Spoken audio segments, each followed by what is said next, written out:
পিতামাতার জন্য আমি একেবারে অতিষ্ঠ হয়ে গেছি, আমি তাদের থেকে দূরে থাকতে চাই, তাদেরকে আমি দূরে ঠেলে দিতে চাই, আপনি আমাকে একটা সুন্দর একটা সমাধান দেন।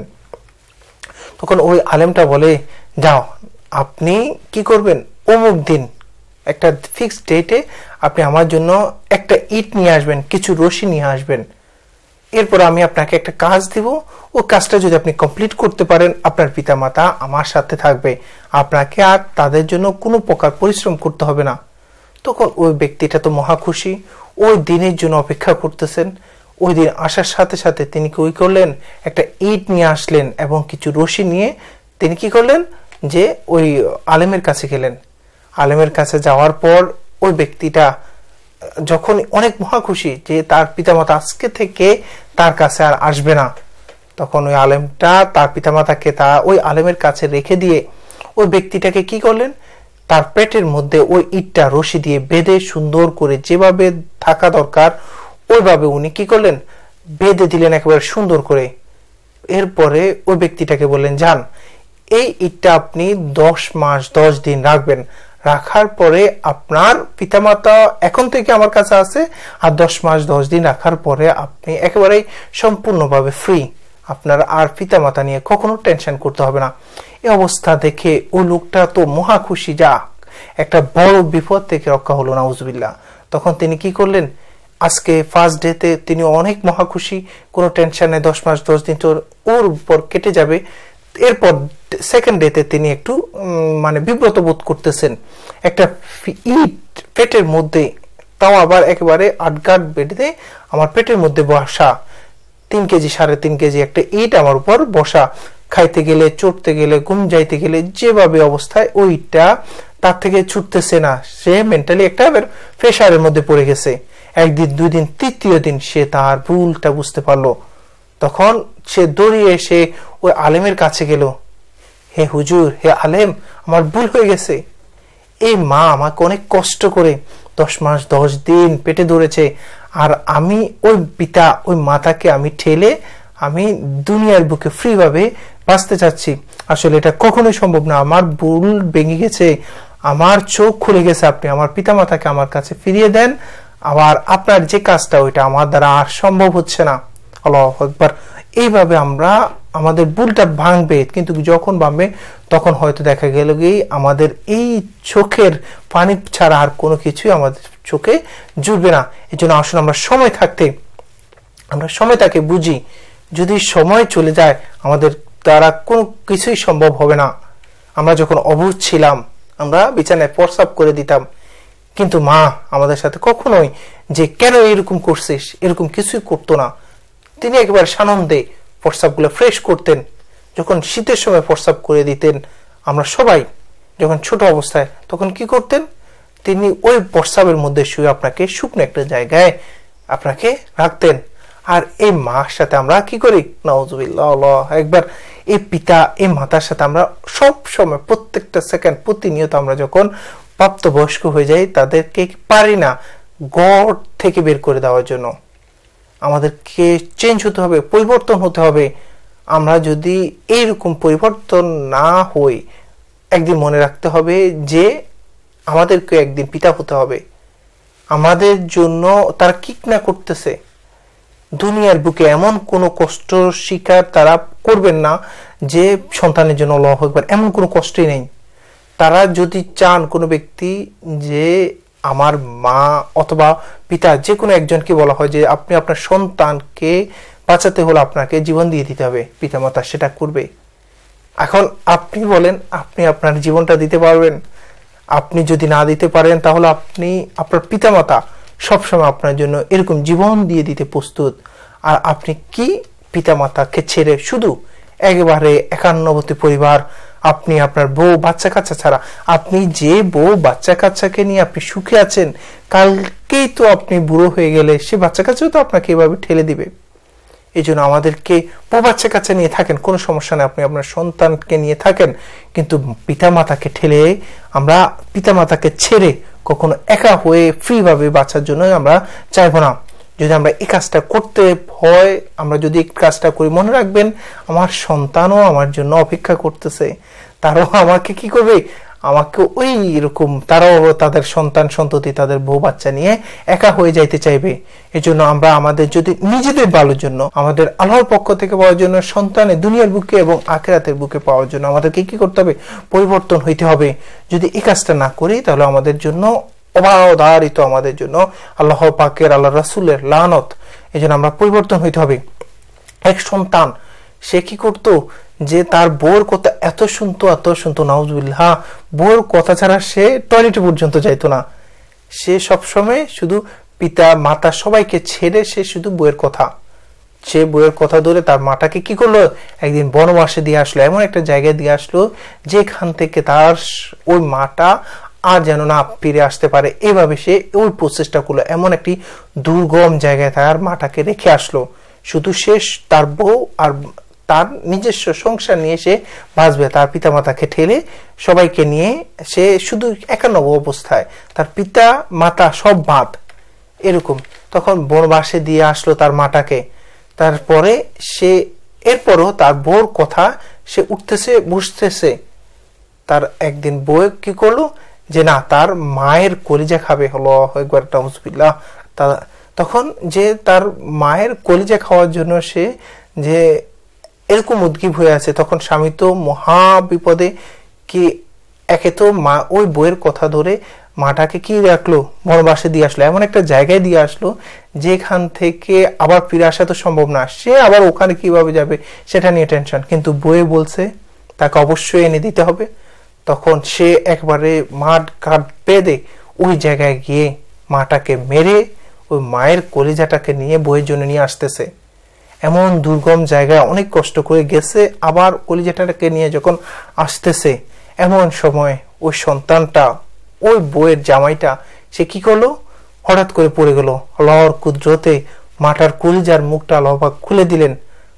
মায়ের কলিজাটাকে মা ওই সন্তানকে বললো, ওই বইয়ের জামাইটাকে বললো যে হে বাবা, তোর কি কোথাও লাগছে? তুই কষ্ট পাস নাই তো? তখন ওই সন্তানটা সাথে সাথে চোখ খুলে গেল এবং সে বাড়িতে এসে, মাকে তো আর পেল না, কিন্তু বাড়িতে এসে তার বউ বাচ্চা সবাইকে সে ত্যায্য করে দিল। কিন্তু ওই সময় পর্যন্ত আপনার তো সুযোগ থাকবে না, প্রত্যেকের সময় তো আর ওই সুযোগটা থাকবে না। এই জন্য আমরা সময় সুযোগ থাকার আগে আগে, সময় সুযোগ থাকতে থাকতে আমরা পরিবর্তন হয়ে যাই।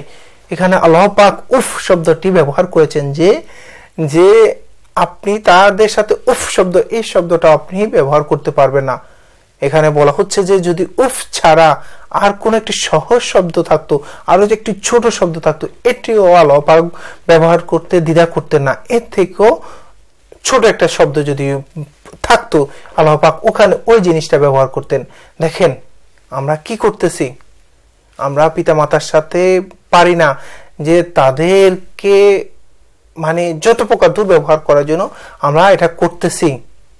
এক পিতা তার সন্তানের সাথে যে এমন একটা অবস্থা ব্যবহার করে যে যখন পিতা আস্তে আস্তে বয়স হয়ে যায়, তাদের বিভিন্ন ধরনের সেন্স কমে যায়, তারা শিশু সুলভ আচরণগুলা করে, তখন আমরা যারা সন্তানরা আছি তারা ওভাবে নিতে পারি না। আপনার একটা জিনিস মনে রাখা উচিত, আপনিও এই অবস্থায় যখন আপনি শিশু ছিলেন, শিশু সুলভ আচরণগুলো আপনার পিতা কিন্তু একেবারে বিরক্ত হন নাই, কিন্তু আপনি কি করতেছেন? বিরক্ত হচ্ছেন। এক ব্যক্তি বুদ্ধা পিতা সে কি করলো? যখন বার্ধক্য অবস্থায় তখন তার সন্তানের সাথে শিশু সুলভ আচরণ করা শুরু করলো, কিন্তু সন্তান তার ওই পিতার শুধু সে ওই শিশু সুলভ আচরণের কারণে দেখলো যে না, সে আর পারতেছে না, কিন্তু পিতা আলটিমেট ওই জিনিসটা বুঝলো যে তার সন্তান তাকে এভাবে আস্তে আস্তে দূরে ঠেলে দিচ্ছে। তখন সন্তানটাকে নিয়ে ওই পিতাটা কি করলো? একটা পাহাড়ের উপর গেল। পাহাড়ের উপর গিয়ে তখন কি করলো? ওই পিতাটা একটা বল নিয়ে গেল, তখন ওই বলটা নিচে ফেললো। তখন সন্তানকে বললো যাও বাবা তুমি বলটা নিয়ে আসো। আবার যখন সন্তানটা বলটা নিয়ে আসলো, আবার পিতাটা কি করলো? বলটা পাহাড় থেকে নিচে ফেললো। আবার এভাবে কয়েকবার করার পরে ওই সন্তানটা একবারে মানে যেরকম যাচ্ছে বাসায় পিতার সাথে আচরণ করলো। তখন পিতাটা সুন্দর করে হাসি মুখে বললো, হে বাবা, তুমি যখন ছোট ছিলা আমি এইভাবে তুমি যতবার ফেলতাম আমি ততবার ওই পাহাড় থেকে আমি ওই বলটা বারবার উঠিয়ে নিয়ে আসতাম। আর আজকে আমি একবার দুইবার তৃতীয়বার যখন এইভাবে করলাম তখন তুমি আমার সাথে এই আচরণটা করলা। দেখো তোমার জন্য আমি কি পরিমাণ পরিশ্রম করেছি আর তুমি আমাকে 3 বারে তুমি শেষ হয়ে গেছো। এই জন্য আমরা আসুন আমরা কোনোভাবেই যে আমার পিতা আমার মাতা কি আচরণ করতেছে আমরা তাদের প্রতি সুন্দরভাবে আচরণ করব। তাদের সাথে আমরা যদি সুন্দরভাবে আচরণ করতে পারি তাহলে আমাদের জন্য দুনিয়াও কল্যাণকর আখিরাতও কল্যাণকর। আমাদের জন্য কষ্টকর আল্লাহ পাক যে ছোট কোনো শব্দ যদি থাকতো ওখানেও যে উফ শব্দটা ব্যবহার করেছে তার থেকেও ছোট একটা শব্দ ব্যবহার করত। আর এই জায়গায় আমরা কি করতেছি হলো একবার আমরা পিতা মাতা থেকে দূরে থাকতে থাকতে থাকতে থাকতে বর্তমান যুগে যে বৃদ্ধাশ্রমগুলা পিতা মাতা বুড়া অবস্থায় তাদেরকে রেখে আস্তে আস্তে বৃদ্ধাশ্রমগুলোর মধ্যে কোনো তিল ধারণের ঠাঁই নেই। আমরা কেউ একজন একটু ভাবতেছি না যে আমারও ওই অবস্থা হবে, আমিও বৃদ্ধ হব, আমরা কেউ ভাবি না। আমরা তাদেরকে শুধু অনেক অনেক দূরে ঠেলে দিই। একটা জিনিস মনে রাখবেন, আমি যদি তাদেরকে বৃদ্ধাশ্রমে রেখে আসি আমার সন্তানও বৃদ্ধাশ্রমে রেখে আসবে, তাহলে আমি কি পেলাম? অল্প সাময়িক একটু সুখের জন্য আমরা কি করতেছি আমরা এটা ভাবি না। এক পিতা সে কি করত যে ওই পিতা তার সন্তানের সাথে অনেক ভালো আচরণ করত, কিন্তু ওই পিতা ওই তার বাবার সাথে অসম্ভব খারাপ আচরণ করত। ওই খারাপ আচরণ করার কারণে ওই পিতাটা অর্থাৎ সন্তানের সাথে ভালো আচরণ করত, কিন্তু পিতা তার বাবার সাথে সবচাইতে নিকৃষ্ট আচরণ করতো, এমনকি তাকে মারতো। মারতে মারতে মানে অসংখ্যভাবে যতভাবে টর্চারিং করা দরকার সে করত। কিন্তু ওই সন্তানটা যে বড় হয়ে একদিন তার পিতাকে এভাবে মারা শুরু করলো। মারতে মারতে একটা জায়গায় গিয়ে একটা গাছের নিচে গিয়ে ওই থেমে গেল। তখন পিতাটা হাসতেছে। তখন ওই সন্তানটা ভাবলো, হায় আমার পিতাকে মারতে মারতে কি আমার পিতা পাগল হয়ে গেল কিনা। তখন পিতাকে জিজ্ঞেস করলো, হে বাবা তোমার কি মাথার সমস্যা হয়ে গেছে কিনা, তুমি এরকম হাসতেছো কেন? তখন ওই পিতাটা বলল যে সন্তান তোর কোনো সমস্যা নেই, আমারও মাথায় কোনো সমস্যা নেই, কিন্তু আমি হাসতেছি এই কারণে আমি আমার বাবাকে এরকম টর্চার অত্যাচার এমনকি মারতে মারতে এই গাছ পর্যন্ত নিয়ে আসছিলাম, আজ তুই আমাকে মারতে মারতে এখানে নিয়ে আসছস। দেখেন আমি যদি আমার সন্তানকে এভাবে শিক্ষা দেই সে আমার সাথে এভাবেই করবে। আমি আমার বাবার সাথে যে আচরণটা করছি ঠিক তেমনি অনুরূপ ভাবে আমার সন্তানরাও আমার সাথে এভাবে আচরণ করবে। আল্লাহ পাক বলেন আমি মানুষকে নিজেদের পিতামাতার সাথে উত্তম সর্বোত্তম ব্যবহারের নির্দেশ দিচ্ছি। আল্লাহু আকবার। তিনি আরো বলেন যে তোমরা আল্লাহ পাকের ইবাদত করো, তার সাথে কারো শরীক করিও না, এবং পিতামাতার সাথে সদ্ব্যবহার করো। পিতামাতার সব জায়গায় যত জায়গায় আল্লাহ পাকের ইবাদত তত জায়গায় পিতামাতার সাথে সদ্ব্যবহার, মানে ইবাদত সদ্ব্যবহার, ইবাদত সদ্ব্যবহার কতটা যে আমাদেরকে অ্যাক্টিভ থাকার জন্য, কতটা পিতামাতার প্রতি সদ্ব্যবহার করার জন্য যত জায়গায় ইবাদত তত জায়গায় পিতামাতার সাথে সদ্ব্যবহার। আল্লাহু আকবার। এই ক্ষেত্রে আমাদের যে মায়ের সাথে আমাদের পিতার তুলনায় 3 গুণ, অর্থাৎ রাসূল সাল্লাল্লাহু আলাইহি সাল্লামকে একজন সাহাবী বলে যে আমি আমার সবচেয়ে উত্তম ব্যবহারটা কে পাবে? তখন রাসূল সাল্লাল্লাহু আলাইহি সাল্লাম বলে তোমার মাতা। এরপরে বলছে এর পরবর্তীতে কে পাবে? এরপরে যে তোমার মাতা অর্থাৎ তোমার মা। এর পরবর্তীতে বলে যে তোমার মা। চতুর্থবার বলে যে তোমার পিতা। অর্থাৎ আচরণের দিক থেকে আপনার সবচাইতে উপরে 3টে ক্যাটাগরি আপনার মা, এর পরবর্তীতে আপনি আপনার বাবা।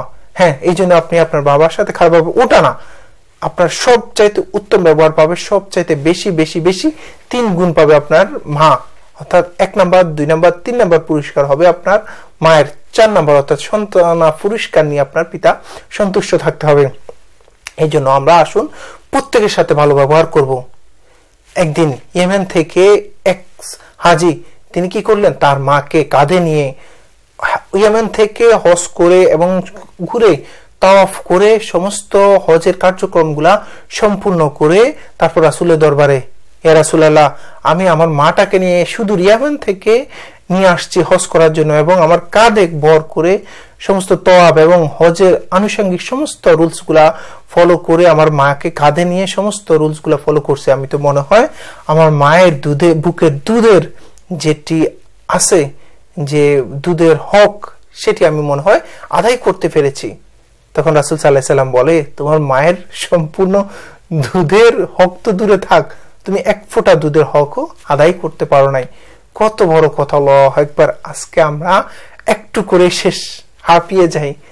সে ইয়েমেন থেকে সৌদি আরব এসে এর পরবর্তীতে হজের আনুষঙ্গিক সমস্ত কিছু করেছেন, তার মাকে কাঁধে নিয়ে, এরপরও তিনি কিছুই করতে পারে না। আর আজকে আমরা একদিন, 2 দিন, 3 দিন একটু খাওয়াই আমরা শেষ, আমরা পিতা মাতার সমস্ত দায়িত্ব পালন গুলা করে ফেলেছি।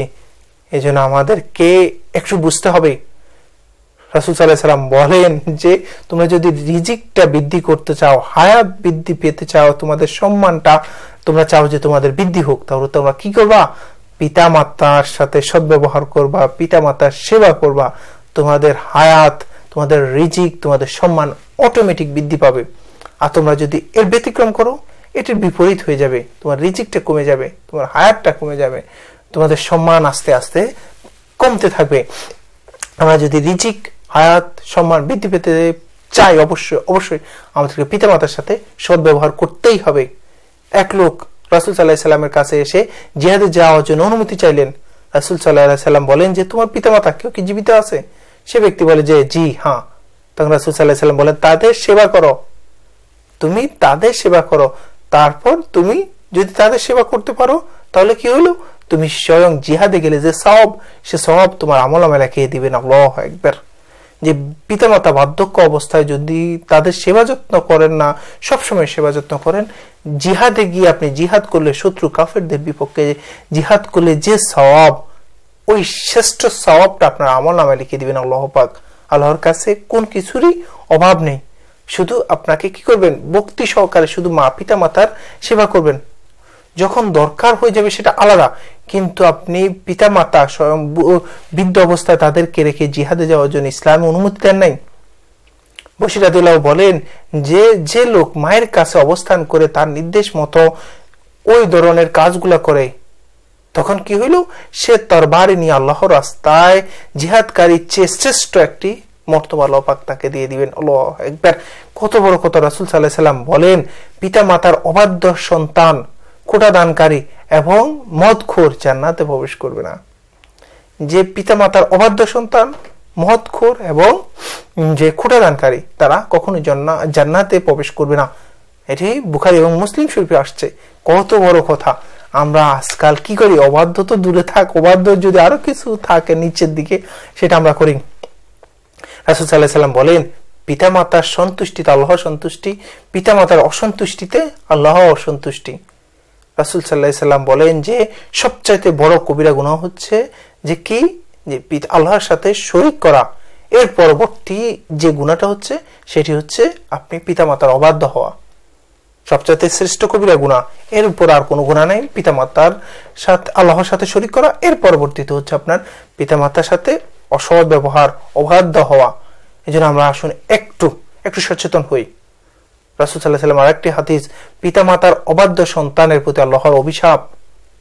রাসূল সাল্লাল্লাহু আলাইহি সাল্লাম বলেন, পিতা মাতাকে যে ব্যক্তি গালি দেয়, আমরা তো চলতে ফিরতে এখন যত গালি তো অনেক পরের কথা, আরো যদি নিকৃষ্ট কোনো কিছু থাকতো আমরা সেটাও দিই। রাসূল সাল্লাল্লাহু আলাইহি সাল্লাম বলেন যে পিতামাতার সাথে পিতামাতাকে যে ব্যক্তি গালি দিবে তার উপর লানত, নাউজুবিল্লাহ। আমরা একটু সচেতন হইতে কিচ্ছু লাগবে না। কিন্তু সচেতন না হয়ে আমরা কি করতেছি? আমরা যত প্রকার খারাপিয়ত আছে সমস্ত কিছু আমাদের পিতামাতার সাথে আমরা দেখাচ্ছি। আনাস রাদিয়াল্লাহু থেকে একটি হাদিস, রাসূল সাল্লাল্লাহু আলাইহি সাল্লাম একদিন মিম্বরে উঠতেছেন, তখন রাসূল সাল্লাল্লাহু আলাইহি সাল্লাম 3 বার আমিন বললেন। তখন সাহাবায়ে বললেন যে প্রতিদিন ইয়া রাসূলুল্লাহ, আপনি তো প্রতিদিনই মিম্বরে যখন উঠেন এরকমটা করতে দেখি না, আজকে হঠাৎ করে কেন আমিন আমিন বললেন? তখন রাসূল সাল্লাল্লাহু আলাইহি সাল্লাম বলেন, যে ব্যক্তি বৃদ্ধ পিতামাতাকে পেয়ে তাদের সেবা যত্ন করে জান্নাতটা আদায় করে নিতে পারলো না, তার উপর আল্লাহর লানত। জিবরাইল আলাইহিস সালাম এই কথা বলেছেন, আমি তার সাথে আমিন বলেছি। এছাড়াও রমজান উপলক্ষে সেটি আরেকটা হাদিস, যে পিতামাতা পাইল, তার সেবা যত্ন করে জান্নাতটা আদায় করে নিতে পারলো না, তার জন্য কি হইল? তার জন্য লানত। তাই সে কি হলো? সে জান্নাতে প্রবেশ করবে না। নাউজুবিল্লাহ। যে রাসূলের লানত দিছে, সেখানে জিবরাইল আলাইহিস সালাম বলছে রাসূল এগ্রি করছে, আমিন বলেছে, সুতরাং সেই ক্ষেত্রে আমাদের জান্নাতে যাওয়ার জন্য তারাই একমাত্র অবলম্বন। আমরা আল্লাহর হুকুমগুলো মানার পাশাপাশি, আল্লাহ হুকুম করছেন ইবাদতের পাশাপাশি পিতামাতার সাথে সদ্ব্যবহার করো, আমরা এই কাজটা করি না। আমাদেরকে অবশ্যই এভাবে করতে হবে। আরেকটি হাদিস আসছে আবু হুরায়রাকে বর্ণিত, যে সে ধ্বংস হোক, সে ধ্বংসপ্রাপ্ত হোক, সে ধ্বংসপ্রাপ্ত হোক যে ব্যক্তি যার পিতামাতার যে কোনো একজনকে জীবিত পাইল কিন্তু সে তাদেরকে সেবা যত্ন করে, তাদের বার্ধক্য উপনীত হওয়ার পরও তাদের সেবা যত্ন করে জান্নাতটা আদায় করে নিতে পারলো না, সে ধ্বংস হয়ে যাক। নাউজুবিল্লাহ। একটু সচেতন হন, আমাদেরকে সচেতন হইতে হবে। আমরা যদি পিতা মাতার যদি ভালোভাবে আচরণ করতে না পারি, পিতা মাতার সাথে যদি সুন্দরভাবে আচরণ না করতে পারি, তাহলে আল্লাহ পাক আমাদেরকে কোথায় যে নিবে স্বয়ং আল্লাহ পাক ভালো জানেন। একটি হাদিসে আসছে যে পিতামাতার থেকে অনুমতি না নিয়ে যে ব্যক্তি জিহাদে গিয়ে শত্রুপক্ষের আঘাতে শহীদ হবে, তাকেও আল্লাহ পাক জান্নাতে দিবে না। পিতামাতার থেকে অনুমতি নিয়ে কিয়ামতের দিন বিচার আচারের পরে তাদের থেকে যদি পিতামাতা অনুমতি দেয় তখন জান্নাতে, এছাড়া তাদেরকে একটা স্থানে রেখে দিবে, যেটি হচ্ছে আরাফ নামে এরকম একটা স্থানে, জান্নাতের এবং জাহান্নামের মধ্যবর্তী একটি স্থানে তাদেরকে রেখে দিবে, যেখানে জান্নাতের সমস্ত যে সুযোগ সুবিধাগুলো পাবে, কিন্তু তারা জান্নাতে প্রবেশ করতে পারবে না শুধু পিতা মাতা থেকে অনুমতি নেয় নাই। কেন? এই কারণে। এই জন্য আমরা আসুন আমরা পিতা মাতার সাথে সদ্ব্যবহার করব। আমরা পিতা মাতা আমাদের কাছে সবচাইতে বেশি আমাদের সদ্ব্যবহার প্রাপ্ত, কিন্তু আজকে আমরা এই কাজটা করি না। সবচাইতে নিকৃষ্ট ব্যবহার আমাদের পিতা মাতাই পায়। আমরা যদি এই কাজটা না করি তাহলে কি হইল? আমরা সবচাইতে নিকৃষ্ট হয়ে যাব। আল্লাহু আকবার। রাসূল সাল্লাল্লাহু আলাইহি সাল্লামকে এক সাহাবী এসে জিজ্ঞেস করলো, ইয়া রাসূলুল্লাহ, আল্লাহর কাছে সবচাইতে প্রিয় কাজ কোনটি? রাসূল সাল্লাল্লাহু আলাইহি সাল্লাম বলেন, সময় মতো নামাজ পড়া। সে আবার প্রশ্ন করলে, এরপর রাসূল সাল্লাল্লাহু আলাইহি সাল্লাম বলেন যে তোমার পিতামাতার সাথে সদ্ব্যবহার। সবচাইতে প্রিয় কাজ হচ্ছে সময় মতো নামাজ পড়া, এর পরবর্তীতে হচ্ছে যে তোমার পিতামাতার সাথে সদ্ব্যবহার। আমরা পিতামাতার সাথে সদ্ব্যবহার তো দূরে থাক, আমরা কি করে? আল্লাহু আকবার, আল্লাহই ভালো জানেন। আসুন আমরা একটু পরিবর্তন হই। রাসূল সাল্লাল্লাহু আলাইহি সাল্লাম বলেন, পিতামাতা তোমার জান্নাতের মধ্যবর্তী দরজা। তোমার আর জান্নাতের মধ্যবর্তী দরজা হচ্ছে তোমার পিতামাতা। তুমি পিতামাতাকে যেভাবে আচরণ করবা, যেভাবে তুমি হেফাজত করবা, তোমার জান্নাতের দরজাটা তুমি ওইভাবে হেফাজত করবা। তুমি যদি পিতামাতাকে ধ্বংস করে দাও, তোমার জান্নাতের দরজাটাও ধ্বংস হয়ে যাবে। আর পিতামাতাকে হেফাজত করতে পারো, তাহলে তোমার জান্নাতের দরজাটাও তোমার হেফাজত হয়ে যাবে। এই জন্য আমরা আসুন পিতামাতার সাথে সদ্ব্যবহার করি। তাদের উভয়, রাসূল সাল্লাল্লাহু আলাইহি সাল্লামের আরেকটা হাদিস বলে যে তারা তোমার জান্নাত, তারা তোমার জাহান্নাম। যে ব্যক্তি তাদের সেবা করে জান্নাত আদায় করতে পারবে সেটি সে জান্নাতে হয়ে যাবে, আর যে ব্যক্তি তাদের সেবা করে জান্নাত আদায় করতে পারবে না তার জন্য জাহান্নাম অবধারিত। তারা যদি একটু নারাজ থাকে আপনার জন্য জাহান্নাম, তারাই জাহান্নাম, তারাই জান্নাত। আপনাকে একটু বুঝতে হবে। রাসূল সাল্লাল্লাহু আলাইহি সাল্লাম যেখানে বলতেছেন যে আপনি তাদের আনুগত্য প্রকাশ করে তাদের সাথে সম্পূর্ণভাবে সুন্দরভাবে আচরণ করতে পারবেন, আপনার জন্য জান্নাত। রাসূল সাল্লাল্লাহু আলাইহি সাল্লাম বলেন আরেকটা এই জায়গায়, যে ব্যক্তি আল্লাহর ওয়াস্তে পিতামাতার আনুগত্য করে আল্লাহর জন্য, আল্লাহর সন্তুষ্টির জন্য, এখানে আর কোনো ধরনের সুযোগ সুবিধা নেই, আল্লাহর সন্তুষ্টির জন্য, আল্লাহর হুকুম মানার জন্য আপনি যদি পিতামাতার আনুগত্য করেন, রাসূল সাল্লাল্লাহু আলাইহি সাল্লাম বলেন সে জান্নাতের দুটি দরজা তার জন্য খোলা থাকবে। আর আপনি যদি অবাধ্য হন তাহলে জাহান্নামের দুইটা দরজা আপনার জন্য খোলা হয়ে যাবে। আর যদি আপনি কোন একটা জনকে আপনি যদি পান, পিতা অথবা মাতা, তাদেরকে আনুগত্য করেন, আপনি একটা দরজা, আর যদি তাদের আনুগত্য না করেন আপনার জন্য একটা জাহান্নামের দরজা। এজন্য আসুন আপনি কোথায় যাবেন? আপনি ভালো জান্নাতের দিকে যাবেন নাকি আপনি জাহান্নামের দিকে যাবেন? আপনার জন্য আপনি কি করবেন? ভালোভাবে আচরণ করে, ভালোভাবে তাদের সাথে কি করবেন? সুন্দরভাবে আচরণ করে জান্নাতটা নিয়ে যাবেন, নাকি আপনি ভালোভাবে আচরণ না করে খারাপ অবাধ্য হয়ে আপনি জাহান্নাম কামাই করবেন? সেটি আপনার ডিসিশন। Decision is yours. আপনি কি করবেন আপনার জন্য। রাসূল সাল্লাল্লাহু আলাইহি সাল্লাম বলেন, যে ব্যক্তি পিতামাতার দিকে সুন্দর নেক দৃষ্টিতে তাকাবে সওয়াবের উদ্দেশ্যে, তার প্রত্যেকটা তাকানোর জন্য তার জন্য একটা নফল হজের সওয়াব লেখা হয়ে যাবে তার আমলনামায়। আপনি এরপর সাহাবাজমানরা জিজ্ঞেস করলো, ইয়া রাসূলুল্লাহ, আমি যদি প্রতিদিন 100 বারের উপরেও তাকাই?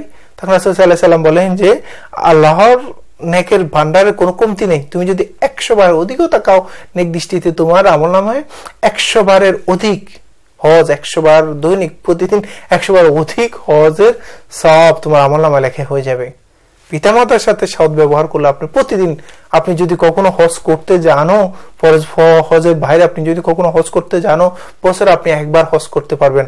আর আপনি এখানে প্রতিদিন অসংখ্য অগণিত 1 লক্ষ বার যদি আপনি তাকান, 1 লক্ষ হজের সওয়াব আপনি পেয়ে যাবেন। তাহলে দেখেন কতটা সুযোগ আমাদের জন্য পিতামাতার সাথে সদ্ব্যবহারের জন্য আল্লাহ পাক রেখে দিয়েছে। সুবহানাল্লাহ, আল্লাহু আকবার। আমাদেরকে আল্লাহর ভান্ডারের কোনো অভাব নেই, শুধু আমাদেরকে কি করতে হবে, আমাদের একটু ভালো হয়ে চলতে হবে, সুন্দর হয়ে চলতে হবে, পিতামাতার সাথে সদ্ব্যবহার করতে হবে। আমরা যদি পিতামাতার সাথে সদ্ব্যবহার করি আমাদের জন্য জান্নাত, পিতামাতার সাথে সদ্ব্যবহার না করলে আমাদের জন্য জাহান্নাম অবধারিত। আপনি যদি পিতামাতার সাথে সদ্ব্যবহার করেন তাহলে তো আলহামদুলিল্লাহ, যদি আপনি নাউজুবিল্লাহ কোনো কারণে আপনি যদি পিতামাতার সাথে অসৎ ব্যবহার করেন তাহলে আপনার দুনিয়াতে থাকতেই আপনার জন্য শাস্তির বরাদ্দ। রাসূল সাল্লাল্লাহু আলাইহি সাল্লাম বলেন, যে ব্যক্তি যে কোনো পাপের জন্য আল্লাহ পাক যদি চান কিয়ামত পর্যন্ত তার ওই শাস্তিটা রেখে দিতে পারেন, কিন্তু যে ব্যক্তি পিতামাতার সাথে অসৎ আচরণ করলো তার জন্য কিয়ামতের দিনের জন্য ওই শাস্তি তো আছেই, পাশাপাশি তার দুনিয়াতে তার ওই সমপরিমাণ একটা শাস্তি আল্লাহ পাক বরাদ্দ। সে মৃত্যুর আগ হলো পিতামাতার সাথে অসৎ আচরণের জন্য, অবাধ্য হওয়ার জন্য, খারাপ আচরণের জন্য তার ওই শাস্তিটা তার জন্য বরাদ্দ হয়ে গেছে। সে এটা ভোগ না করে তার মৃত্যু হবে না।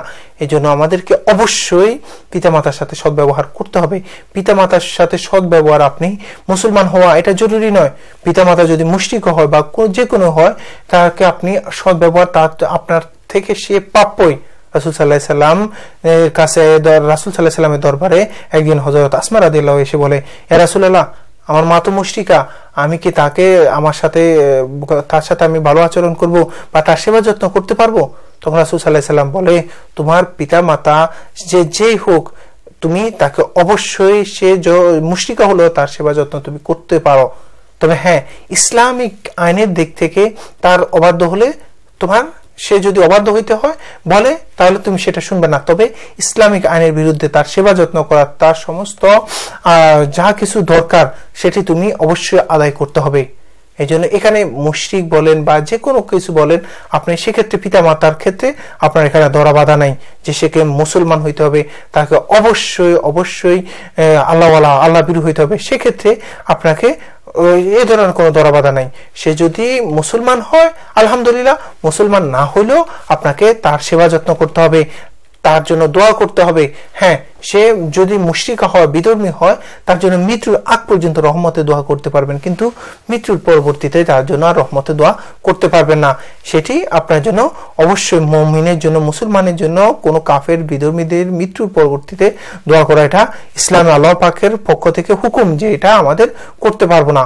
আপনি তাদেরকে যতদিন পর্যন্ত তারা জীবিত থাকবে, তারা যদি মুশরিক হয়, বিধর্মীয় হয়, তাদের জন্য আপনাকে দোয়া, রহমতের দোয়া, তাদের সেবা যত্ন, তাদের কাছে খাওয়া দাওয়া থেকে শুরু করে সমস্ত কিছু আপনাকে তাদের জন্য করতে হবে। হ্যাঁ, তারা যদি মৃত্যুবরণ করে সেক্ষেত্রে আপনি কোনো কিছু তাদের জন্য রহমতের জন্য দোয়া করতে পারবেন না। তবে হ্যাঁ, তাদের আত্মীয় স্বজন, তারা আপনি অবশ্যই তাদের জন্য খোঁজ খবর নিতে হবে। রাসূল সাল্লাল্লাহু আলাইহি সাল্লাম যখন আম্মাজান খাদিজা রাদিয়াল্লাহু দুনিয়া থেকে বিদায় হন, রাসূল সাল্লাল্লাহু আলাইহি সাল্লাম আম্মাজান খাদিজা রাদিয়াল্লাহুর বান্ধবীদেরকে, তার আত্মীয় স্বজনের খোঁজ খবর নিতেন এবং তাদের জন্য বিভিন্ন ধরনের উপটোকন পাঠাতেন। আমাদেরকে এখান থেকে শিক্ষা গ্রহণ করতে হবে যে আমাদেরকে এই সমস্ত যারা মৃত্যুবরণ করে তাদের ও আত্মীয় স্বজনদের আমরা তাদের ওই সমমর্যাদায় যে আমরা আদর যত্ন ওইটা করব, এদিকে আমাদেরকে অবশ্যই লক্ষ্য রাখতে হবে। পিতামাতার সাথে আদবের সাথে আমাদেরকে আচরণ করতে হবে, নিজেদের গণ্ডির মধ্যে না যে আমি এতটুকু পারতেছি, আমার দ্বারা আর সম্ভব হচ্ছে না, এরকম কোনো কিছু না। আমরা যতটুকু সম্ভব আমাদেরকে ওইভাবে আচরণ করতে হবে। তারা দেখা গেল লোকে বিশেষভাবে তারা যখন বৃদ্ধ হয়ে যায় তাদের আচরণগুলো একেবারে শিশু সুলভ হয়ে যায়। এদিকে না, আমরা সে বৃদ্ধ হয়ে গেছে, শিশু সুলভ আচরণ আমি আর পারতেছি না, আমার দ্বারা আর সম্ভব না। আপনাকে একটা জিনিস মাথায় রাখতে হবে, তারা তাদের সুখ স্বাচ্ছন্দ্য সমস্ত কিছু মিলিয়ে দিয়ে আপনার জন্য সারাটা জীবন দিয়ে গেল, আর আপনি অল্প কিছুটা সময় তাদের সেবা যত্ন করতে পারতেছে না। আপনার আরাম আয়েশের দিকে, আপনার সন্তান সন্ততি, আপনার বউকে নিয়ে আপনি একা হয়ে আপনি থাকতে চাচ্ছেন। এদিকে আপনি মনে রাখবেন, এই জন্য আপনাকে জবাবদিহি করতে হবে। রাসূল সাল্লাল্লাহু আলাইহি সাল্লাম বলেন, যে তোমার পিতামাতা যদি তোমার উপর জুলুমও করে, তোমার উপর জুলুমও করে, তোমার উপর জুলুমও করে, একবার না, দুইবার না, তিনবার বলতেছে তোমাদেরকে তাদের সাথে সদ্ব্যবহার করতেই হবে। তোমাদেরকে কি করতে হবে? কোনো প্রকার তাদের উপর বাজে কোনো ধরনের আচরণ করা যাবে না, কারণ সারাটা জীবন তোমার জন্য তাদের যে নিবেদিত প্রাণটা তোমাদের জন্য রেখে গেছে, আজ তারা বৃদ্ধ হয়ে গেছে, তাদের আচরণটা শিশু সুলভ হয়ে গেছে, কিছু এমন মেজাজটা খিটখিটে হয়ে গেছে, তারা কোনো ভালো কথা বললেও তোমার সাথে খারাপ আচরণ করে, কিন্তু তুমি কোনোভাবে তাদের সাথে খারাপ আচরণ করতে পারবে না। রাসূল সাল্লাল্লাহু আলাইহি সাল্লামের আরেকটি হাদিস, রাসূল সাল্লাল্লাহু আলাইহি সাল্লাম বলে, তোমার পিতামাতা যদি তোমার সন্তান সন্ততি, তোমার বউ বাচ্চা, তোমার সমস্ত ধন সম্পদ যা কিছু আছে সমস্ত কিছু ত্যাগ করে দিতে বলে, তুমি ত্যাগ করে দিবা, তবে তোমার পিতামাতাকে ত্যাগ করা যাবে না। এই সম্পর্কে আমরা প্রত্যেকে একটা জিনিস জানি যে হযরত ইব্রাহিম আলাইহিস সালাম তার সন্তান ইসমাইল আলাইহিস সালামকে দেখতে এসে একদিন দেখলেন যে তার বউ ঘরে ঢোকার আগে তার বউর আচরণটা দেখে ইব্রাহিম আলাইহিস সালাম আর পরিচয়টা দিলেন না, বললেন যে তোমার স্বামী যখন বাড়িতে আসবে তুমি বলবা যে তোমার ঘরের চৌকাঠটা পরিবর্তন করার জন্য। তখন ইসমাইল আলাইহিস সালাম যখন ঘরে আসলো, তার স্ত্রী কি বলল যে একজন বৃদ্ধ, তাকে আমি চিনি না, কোথায় থেকে এসে বললো যে ঘরের চৌকাঠটা পরিবর্তন করার জন্য। তখন ইসমাইল আলাইহিস সালাম তিনি চিনে গেলেন যে ইনি অবশ্যই আমার পিতা হইতে পারে, তিনি ঘরের চৌকাঠ নয়, আমার বউ, তার আচরণ কোনো কারণে দেখে অসন্তুষ্ট হয়ে গেছেন, এই জন্য আমার বউটাকে পরিবর্তন করতে বলছেন। এই জন্য সমস্ত হক হাদি সমস্ত কিছু দিয়ে ওই বউটাকে তিনি তা বিদায় করে দিলেন। পরবর্তীতে আবার তিনি বিয়ে করলেন। পরবর্তী অনেক দিন পরে ইব্রাহিম আলাইহিস সালাম আবার আসলেন এবং আচরণ সেবা যত্ন দেখে ইব্রাহিম আলাইহিস সালাম ও বউটাকে বলে যে তোমার স্বামী যখন বাড়িতে আসবে, কাকতালীয়ভাবে দুইটা ভাবে অবস্থানে তিনি বাড়িতে থাকেন না। তখন ইসমাইল আলাইহিস সালাম বলে, ইসমাইল আলাইহিস সালামের বউকে ইব্রাহিম আলাইহিস সালাম বলেন, তোমার স্বামীকে আসলে বলবা যে তোমার এবার ঘরের দরজার চৌকাঠটা অনেক সুন্দর, অনেক মজবুত হয়েছে। তখন ইসমাইল আলাইহিস সালামকে যখন আসলো, ঘরে আসলো, তখন বউয়ের কথা বললো, তখন রাসূল ওই ইব্রাহিম আলাইহিস সালামের কথা তিনি বাবা যে আসলো, বাবা এ কথা বললো, তখন বউকে সম্পূর্ণ ব্যঙ্গে কথাটা বললেন। তখন বললেন যে তুমি আমার বাবার সাথে এমন কোনো আচরণ করেছো যার কারণে আমার বাবা তোমার উপর অসম্ভব সন্তুষ্ট হয়েছেন। অর্থাৎ এর থেকে আমরা কি শিক্ষা গ্রহণ করলাম? যে পিতা যদি বলে যে আমার বউ, আমার বাচ্চা, আমার সমস্ত সন্তান সন্ততি, আমার সমস্ত সম্পদ, সমস্ত কিছু যা কিছু আছে সমস্ত কিছু যদি বিলিয়ে দিতে বলে, ত্যাগ করতে বলে, আমরা অবশ্যই আমাদেরকে বাধ্য হয়ে সেই কাজটা শুনতে হবে, সেই কাজটা করতে হবে। আমরা যদি এই কাজের বিপরীতটা করি তাহলে আমাদের ইসলামের ক্ষেত্রে অবশ্য আল্লাহ পাক আমাদের উপর অসন্তুষ্ট হয়ে যাবেন। আল্লাহ পাকের রাসূল বলছে যে সমস্ত কিছু ত্যাগ করতে পারবে, কিন্তু তোমার সন্তান সন্ততি থেকে শুরু করে সমস্ত কিছু, কিন্তু তোমার পিতামাতাকে ত্যাগ করতে পারবে না। আমরা কি আজকে এই কাজটা করতে পারি?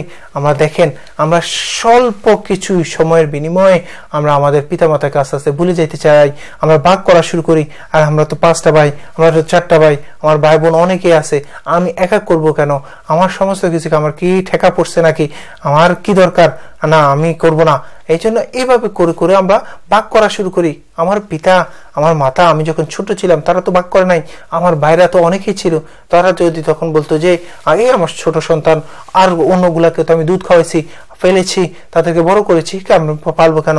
এই ছোট হয়ে গেলে একে আমার পালতে পারবো না, এভাবে লালন পালন তো তারা আমার বন্ধ করে নাই, তারা তখন ভাগ যেহেতু করে নাই, আমরা কেন ভাগ করবো? কুর্তুবী জাবেরি ইবনে আব্দুল্লাহ থেকে বর্ণিত এক ব্যক্তি রাসূল সাল্লাল্লাহু আলাইহি সাল্লামের কাছে উপস্থিত হয়ে অভিযোগ করলো যে আমার পিতা আমার ধন সম্পদ নিয়ে গেছে। তখন রাসূল সাল্লাল্লাহু আলাইহি সাল্লাম তার পিতাকে ডেকে আনলেন। এরপরে যখনই তার পিতাকে ডেকে আনবেন, এই সময়ে হযরত জিবরাইল আলাইহিস সালাম আগমন করলেন এবং রাসূল সাল্লাল্লাহু আলাইহি সাল্লামকে বললেন, তার পিতা এসে গেলে আপনি তাকে জিজ্ঞেস করবেন ওই বাক্যগুলো কি, যেগুলো সে মনে মনে বলেছিল, কিন্তু স্বয়ং তার নিজের কানে ওই বাক্যগুলো শুনে নাই।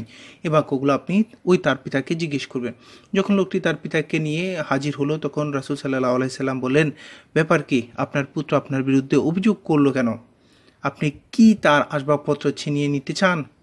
পিতা বলল, আপনি তাকে এ প্রশ্ন করুন, আমি তার পুপু, খালা এবং নিজের জীবনের রক্ষার প্রয়োজনীয় ব্যতীত কোথাও এমন ব্যয় করেছি?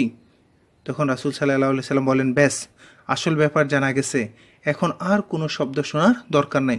এরপর পিতাকে জিজ্ঞেস করলেন, ওই বাক্যগুলো কি যেগুলো এখন পর্যন্ত আপনি স্বয়ং নিজের কানেও শুনে নেই, কিন্তু আপনি দিলের কানে দিলের মুখে আপনি বলেছিলেন, দিলে দিলে মনে মনে আপনি বলেছিলেন।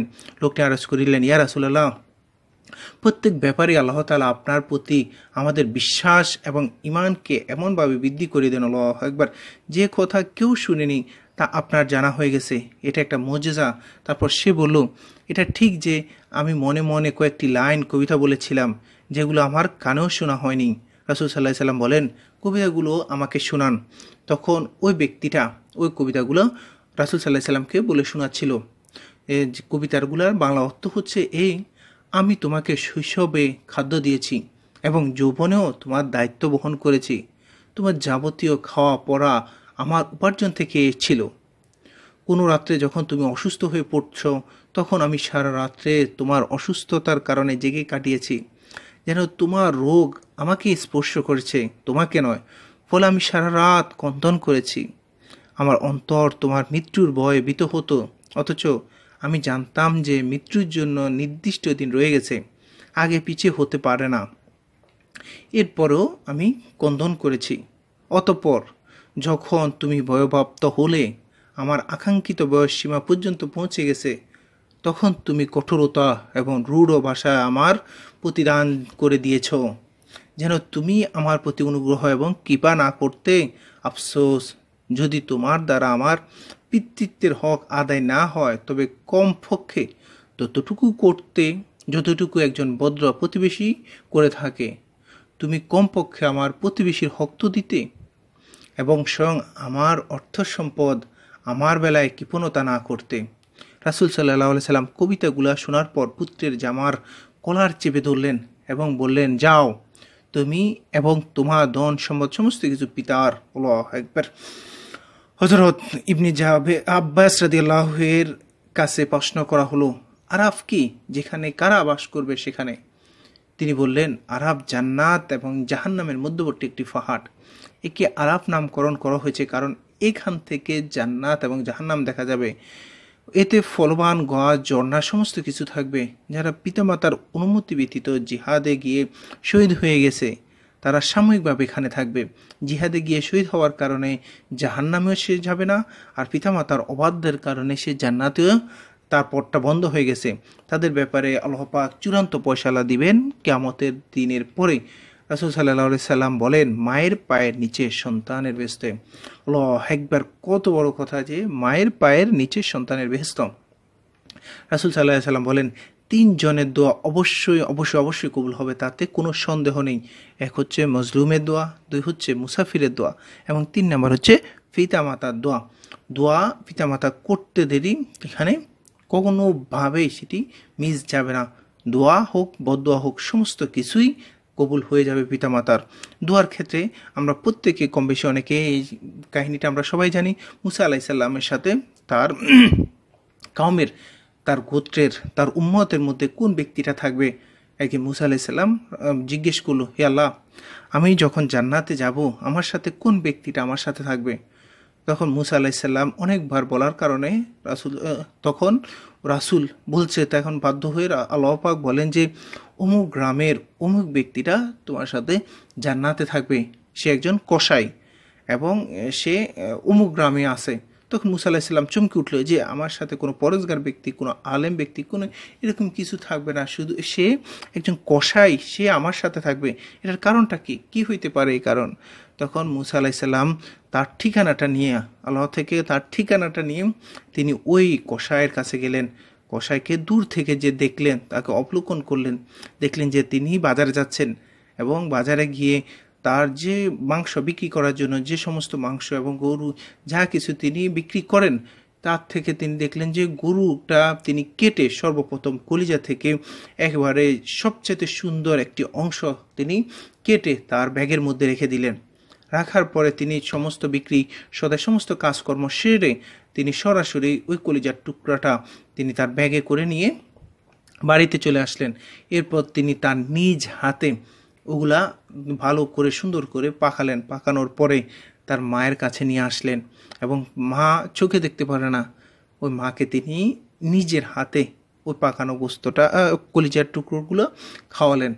এরপরে খাওয়ানোর পর সমস্ত কিছু শেষ করার পরে মা তার সন্তানের জন্য দোয়া করলেন, হে আল্লাহ, যে সন্তান আমার জন্য এরকম পরিশ্রম করে খাওয়াচ্ছে, আমার জন্য পরিশ্রম করতেছে, তুমি এই জামানার রাসূল মুসা আলাইসাল্লামের সাথে তাকে জান্নাতে সুযোগ করে দিও, থাকার সুযোগ করে দিও, মুসা আলাইসাল্লামের সাথে তাকে জান্নাতে রাখিও। তার এই দোয়ার বদলত আল্লাহু আকবার, দেখেন মা দোয়া করলো, এই দোয়ার বদলতে কি হইল? আল্লাহু আকবার, আল্লাহ পাক মুসা আলাইসাল্লামের সাথে একজন কসাইকে, যিনি গরু বিক্রি করে, গরুর মাংস বিক্রি করে, এরকম একজন ব্যক্তিকে রাসূল সাল্লাল্লাহু আলাইহি সাল্লাম অর্থাৎ মুসা আলাইসাল্লামের সাথে থাকার সুযোগ করে দিন। আল্লাহু আকবার। এই জন্য আসুন আমরা কি করব? পিতামাতার দোয়া নেব। আপনার যেরকম দোয়াও কবুল, ঠিক তেমনি বদদোয়া কিন্তু কবুল হয়ে যায়। বনি ইসরায়েলের এক ব্যক্তি, তিনি অনেক বড় আল্লাহওয়ালা, তার নাম ছিল জুরাইজ। এই ব্যক্তিটা 24টা ঘন্টা তিনি তার যে এবাদত বন্দিগির জায়গা ওখানে পড়ে থাকতো। তিনি এবাদতের মধ্যে সারাক্ষণ নামাজ থেকে শুরু করে যা তাসবিহ তাহলিল সমস্ত কিছু করতো, এবং ফ্যামিলি সমস্ত কিছু থেকে দূরে থেকে তিনি তার যে গির্জাতে, তার এবাদত খানাতে গিয়ে তিনি শুধু এবাদত আর এবাদত করতেন। একদিন তার মা গির্জাতে গিয়ে তাকে কয়েকবার ডাক দিলেন, কিন্তু তিনি যখনই নামাজরত অবস্থায় ছিলেন তখন মায়ের ডাকে তিনি ভাবলেন যে মা তো আছে, আমি যেহেতু নামাজে দাঁড়িয়েছি, নামাজটা শেষ করে তারপর মায়ের ডাকে সাড়া দিব। যখন নামাজ শেষ করতে করতে তিনি কি করলেন, ওই সন্তানটা নামাজ শেষ করা পর্যন্ত আর মা অপেক্ষা করলেন না, মা চলে গেলেন। আবার আরেক দিন এভাবে করে 3 দিন তিনি মায়ের ডাকে সাড়া না দিয়ে নামাজরত অবস্থায়, কাকতালীয়ভাবে হোক, আল্লাহু আকবার, আল্লাহ ভালো জানেন, তো এই কারণে তিনি নামাজরত অবস্থায় কি করলেন, যখনই মা ডাক দেয় তখনই তিনি নামাজরত অবস্থায় থাকেন। এরপর 3য় দিন যেহেতু 3 বার ডাকার পরে তিনি দেখলেন যে না, সন্তানটা মায়ের ডাকে সাড়া দিচ্ছে না, যার কারণে মায়ে তখন ওখানে বদদোয়া করলেন, হে আল্লাহ, তুমি এই জামানার সবচেয়ে নিকৃষ্ট বেশ্যা মহিলাকে আমার সন্তানের সাথে না দেখা করিয়ে তুমি আমার সন্তানকে মৃত্যু দিও না। মা এই বদদোয়া করতে দেরি, আল্লাহু আকবার, আল্লাহ পাক কি করছেন, আল্লাহু আকবার, যে ওই বদদোয়াটাও কবুল করে নিয়েছেন।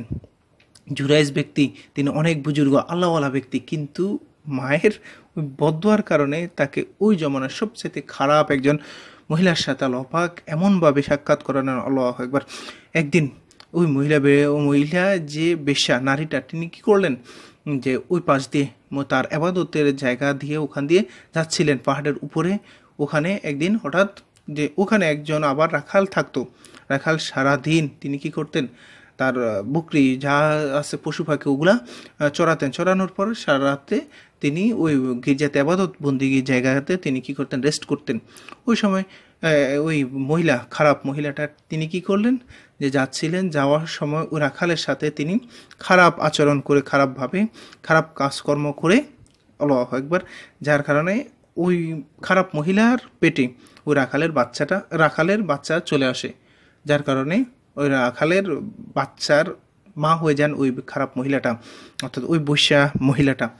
যার কারণে কি হলো, তখন সমাজের সমস্ত ব্যক্তিরা জিজ্ঞেস করলো, কিরে, তোমার তো বিয়েই হয়নি এখনো, তুমি কিভাবে বাচ্চার মা হতে চলেছ, তুমি কিভাবে গর্ভবতী হলে? তখন ওই বেশ্যা খারাপ মহিলাটা তিনি বলেন যে এইখানে যিনি অবস্থান করে, এই আবাদত বন্দিগি জায়গায় যিনি অবস্থান করে, তিনি হচ্ছে আমার সন্তানের পিতা। তখন সবাই তো আখামা হয়ে যে সমস্ত কিছু, যে না, এই ব্যক্তিটা অনেক বুজুর্গ আল্লাহওয়ালা ভাব ধরে, কিন্তু আজ তার একদিন কি আমাদের একদিন না, তাকে আজকে শেষই করে নেব। সে আমাদেরকে বিভিন্নভাবে জ্ঞান দেয়, আমাদেরকে আবাদত বন্দেগী করতে বলে, আজ সে এই পাপ কাজ করে একজন খারাপ মহিলার সাথে খারাপ কাজ করে তার সন্তানের জন্য সে দায়ী হয়ে গেল। আজকে তার একদিন কি আমাদের একদিন। সবাই গ্রামবাসী একসাথ হয়ে তারা কি করলেন, ও ইবাদত বন্দেগীর জায়গা যে গির্জাটাতে আক্রমণ করলেন এবং তাকে টেনে হিজড়ে গির্জা থেকে বের করে নিয়ে আসলেন। তখন বের করে নেওয়া আসার আগে রাসূল সাল্লাল্লাহু, তিনি যেহেতু অনেক বুজুর্গ আল্লাহওয়ালা ব্যক্তি, যার কারণে কি হইল, তিনি বললেন, হে আল্লাহ, আমি তো যে অন্যায়টা, যে অপবাদটা দেওয়া আমার উপর হয়েছে সেটি আমি জানি না। আমি যেহেতু ইবাদত বন্দেগী করি, আল্লাহ, আমার যদি কোনো ভুল ত্রুটি থাকে তুমি অন্যভাবে আমাকে শাস্তি দিও, কিন্তু এই পেরেশানি থেকে তুমি আমাকে রক্ষা করো। তিনি 2 রাকাত নফল নামাজ পড়ে আল্লাহর দরবারে এই দোয়াটা করলেন। তখন যেহেতু উনি আল্লাহওয়ালা বুজুর্গ, তার কোনো অন্যায় ছিল না, আল্লাহ পাক তাকে একটা প্রসেসের মাধ্যমে ওই এমন একটা যে গায়েবের মাধ্যমে একটা কথা বললেন যে তুমি গিয়ে ওই খারাপ মহিলার পেটের দিকে আঙ্গুলে ইশারা করে বলবে, হে সন্তান, তোমার বাবা কে তুমি বলো। তখন আল্লাহ পাক বললেন যে আমি তখন ওই সন্তানের মুখটা খুলে দিব। এভাবে যেভাবে কথা সেভাবে কাজ। তিনি ওই খারাপ মহিলার পেটের দিকে আঙ্গুল দিয়ে ইশারা করে বললেন যে হে সন্তান, তোমার বাবাকে। তখন আল্লাহর কুদরতের মাধ্যমে ওই বেশ্যা মেয়ে মহিলার তার পেটের মধ্যে বাচ্চাটা কথা বলে উঠল এবং বলল যে যে আমার পেটে আমার বাবা হচ্ছেন ওই এবাদত বন্দিগি যেখানে থাকে ওখানে একজন রাখাল থাকেন, ওই রাখালই হচ্ছে আমার বাবা। তখন এলাকার সমস্ত লোকজন লজ্জা বোধ করলো এবং তার কাছে অনুতপ্ত হয়ে মাপ চেয়ে নিলেন। তখন দেখেন, অনুতপ্ত হয়ে মাপ চাওয়ার পরবর্তীতে তিনি বুঝতে পারলেন যে কি কারণে আমার এই কাজটা হলো, আমার পর এরকম একটা অপবাদ দেওয়া হলো। তখন তিনি দেখেন মায়ের বদদোয়ার কারণে, সে হয়তো আল্লাহওয়ালা বুজুর্গ হওয়ার কারণে আল্লাহ পাক আরেকটা প্রসেসের মাধ্যমে তাকে ওভারকাম করিয়ে দিয়েছেন। কিন্তু আমাদের তো তার অন্যায় না থাকার পরেও মা বদদোয়া দিয়েছেন, আর যার কারণে কি হইল, তার এই বদদোয়াটা কবুল হয়ে গেল। এই জন্য আমরা আসুন কোনোভাবেই দোয়া এবং বদদোয়া কোনোভাবে আমরা যেন না নেই। আমরা এভাবে সব সময় সচেতন থাকবো ইনশাআল্লাহ। বদদোয়া যেমন কবুল, দোয়া কবুল, যেভাবে যে অবস্থায় আপনার কবুল হয়ে যাবে। আল্লাহ পাক হযরত মূসা আলাইহিস সালামকে ওহির মাধ্যমে জানালেন, পিতামাতাকে সম্মান করো, কেননা যে ব্যক্তি পিতামাতাকে সম্মান করে আমি তার হায়াত বাড়িয়ে দেই, তাকে এমন সন্তান দান করি যে তাকে সম্মান করে। আর যে পিতামাতাকে অসম্মান করে আমি তার হায়াত কমিয়ে দিই, তাকে অবাধ্য সন্তান দান করি। নাউজুবিল্লাহ। আমরা প্রত্যেকেই জানি বায়েজিদ বুস্তামির সে যে ঘটনাটা, যে বায়েজিদ বুস্তামির মা একদিন রাত্রে কি করলেন, পানি পানি বলে কয়েকবার বললেন। তখন বায়েজিদ বুস্তামি অনেক ছোট ছিলেন, তিনি দেখলেন যে যে তার মা পানি খাওয়ার জন্য কয়েকবার বললেন। তখন তিনি বললেন যে না, যেহেতু মা বলছেন, তখন তিনি সাথে সাথে উঠে গেলেন। উঠে তার ঘরের মধ্যে কোনো ধরনের পানি নেই। তিনি কি করলেন, দূর থেকে পাহাড় থেকে তিনি পানি নিয়ে এসে তার মায়ের জন্য নিয়ে আসলেন। এমন তো অবস্থায় তিনি কি করলেন, তার মাটা ঘুমিয়ে গেলেন। তিনি আর ওই পানিগুলা টেবিল বা কোনো কোথাও রেখে তিনি আবার শুয়ে যান নাই। তিনি সারা রাত্রে তার মায়ের জন্য দাঁড়িয়ে দাঁড়িয়ে পানিগুলা নিয়ে অপেক্ষা করলেন, কখন তার মা আসবে, কখন তার মা জাগবে, তখন কখন তার মা পানি খাওয়ার জন্য বলবে। এই করার জন্য কি হইল, তখন যখন ওই মা তা দেখলেন যে জাগলেন, তখন সাথে সাথে সন্তান কি করলেন, তা বায়েজিদ বুস্তামি তিনি কি করলেন, মাকে পানিগুলা দিলেন। তখন মা বললেন যে কি তুমি এখানে দাঁড়িয়ে আছো কেন? তখন বায়েজিদ বুস্তামি বললেন, আপনি ঘুমের মধ্যে হোক আর যেভাবে হোক আপনি পানি পানি বলছিলেন, এই জন্য আমি আপনার, কখন আপনি আবার উঠবেন আবার পানির জন্য বলবেন, আপনার অনেক কষ্ট হবে, এই জন্য আমি আর ঘুমাই নাই, কি করলাম, আমি পানিগুলা নিয়ে দাঁড়িয়ে থাকলাম। যার কারণে তখন মা অন্তর থেকে এমন একটা দোয়া করলেন, হে আল্লাহ, তুমি আমার সন্তানটাকে যুগশ্রেষ্ঠ আলেম বানিয়ে দিও। যার কারণে যুগশ্রেষ্ঠ আলেম হওয়ার কারণে বায়েজিদ বুস্তামি এখনও অনেক বছর আগে, কয়েক শত বছর আগের সেই বুস্তামির মায়ের দোয়ার কারণে আমরা এখনও ওনাকে শ্রদ্ধা ভরে স্মরণ করি। এই জন্য আসুন মায়ের দোয়া আমরা নেই, মজা করে হোক, দোয়া হোক, হেসে হোক, যেভাবে তিনি দোয়া করুক না কেন তার দোয়া কবুল হবেই। একদিন আমরা প্রত্যেকে এই কাহিনীটা হয়তো কম বেশি সবাই জানেন, যে কাবা ঘরের যিনি যে খতিব, যিনি ইমাম আব্দুর রহমান আস-সুদাইস, তার মা মজা করে বলছিল, যা তুই কাবা ঘরের ইমামতি করিস। যার কারণে আল্লাহু আকবার, এই দোয়া হোক আর মজা করে বলা হোক, আল্লাহ পাক দীর্ঘ অসংখ্য অনেক বছর তিনি এখনো পর্যন্ত আল্লাহ পাক তাকে কাবা ঘরের ইমাম হিসেবে কবুল করে রেখেছেন।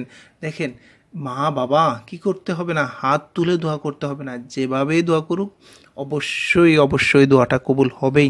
এই জন্য আমরা দোয়া যেমন কবুল, বদদোয়া তেমন কবুল। তাদের থেকে আমরা দোয়া নেব আর তাদেরকে সেবা যত্ন করব। তারা হাত তুলতে হবে না, হাত তোলার আগেই কবুল হয়ে যাবে। বলুক আর না বলুক অন্তর থেকে কবুল হয়ে যাবে। এক রিক্সাওয়ালা সে কি করলো, সে তার মাছকে বানা দিল যে তিনি বোয়াল মাছ খাবেন। তখন রিক্সাওয়ালা অনেক আদর করতেন, অনেক যত্ন করতেন তার মাকে, যেহেতু মা বলছে আজকে। সে একেবারে সকাল সকাল বেরিয়ে গেল রিক্সাটা নিয়ে। আল্লাহর রহমতে তার আজকে রুজিটাও ভালো হলো। সে কী করলো, তার রুজি থেকে কোনো কিছু কিনুক আর না কিনুক, তিনি একটা ছোটোখাটো যতটুকু ওনার সামর্থ্যের মধ্যে একটা বোয়াল মাছ নিয়ে আসলেন। আল্লাহ একবার, যেহেতু মা বলছে তিনি যে করেই হোক এই বোয়াল মাছটা কিনে নিয়ে আসলেন। যখন বাড়িতে এনে কাটা শুরু করলেন, দেখলেন যে ওই বোয়াল মাছের পেটের মধ্যে দুইটা এমন মূল্যবান পাথর, যেটি ওই জামানার রাজা শুনে প্রায় 100 বস্তা স্বর্ণ মুদ্রা দিয়ে ওই দুইটা মূল্যবান পাথরটা তা থেকে কিনে নিয়ে গেলেন। দেখেন, মা একটা মাছ খাবে বলছে, আমরা হলে কি করতাম, আরে আজকে না হইলে আরেক দিন আমরা এভাবে করতাম। কিন্তু ওই ভালোবাসা, ওই মায়া মমতার কারণে তিনি সকালে গিয়ে একবারে মাছটা নিয়ে আসার জন্য যতটুকু সম্ভব যেভাবে পরিশ্রম করা দরকার তিনি চেষ্টা করছেন, যার কারণে মা খাবে বলছেন এই জন্য নিয়ে আসছেন। আর লাভটা হইল কি, আল্লাহ একবার, আল্লাহ এই মাছের মধ্যে এমন একটা বরকত দিয়ে দিলেন, ওই জমানায় 100 বস্তা স্বর্ণ মুদ্রা দিয়ে তার এই মাছ থেকে যে পাওয়া দুইটা মূল্যবান পাথর ওইখানকার রাজাটা নিয়ে গেলেন। দেখেন, রাতি ওই রিক্সাওয়ালাটা আল্লাহ পাক কোটিপতি বানিয়ে দিলেন। এভাবে করে আমরা দোয়া নেব। মা যে দোয়া করতে হবে হাত তুলে মুখ দিয়ে বললে কোনো কিচ্ছু লাগবে না, শুধু অন্তর থেকে যদি একটা দোয়া চলে আসে এটাই কবুল হয়ে যাবে। এই জন্য আমরা আসুন মা বাবার থেকে আমরা দোয়া নেই, তাদের সাথে সদ্ব্যবহার করি, তাদের সাথে ভালো আচরণ করি, তাদেরকে সম্মান করি।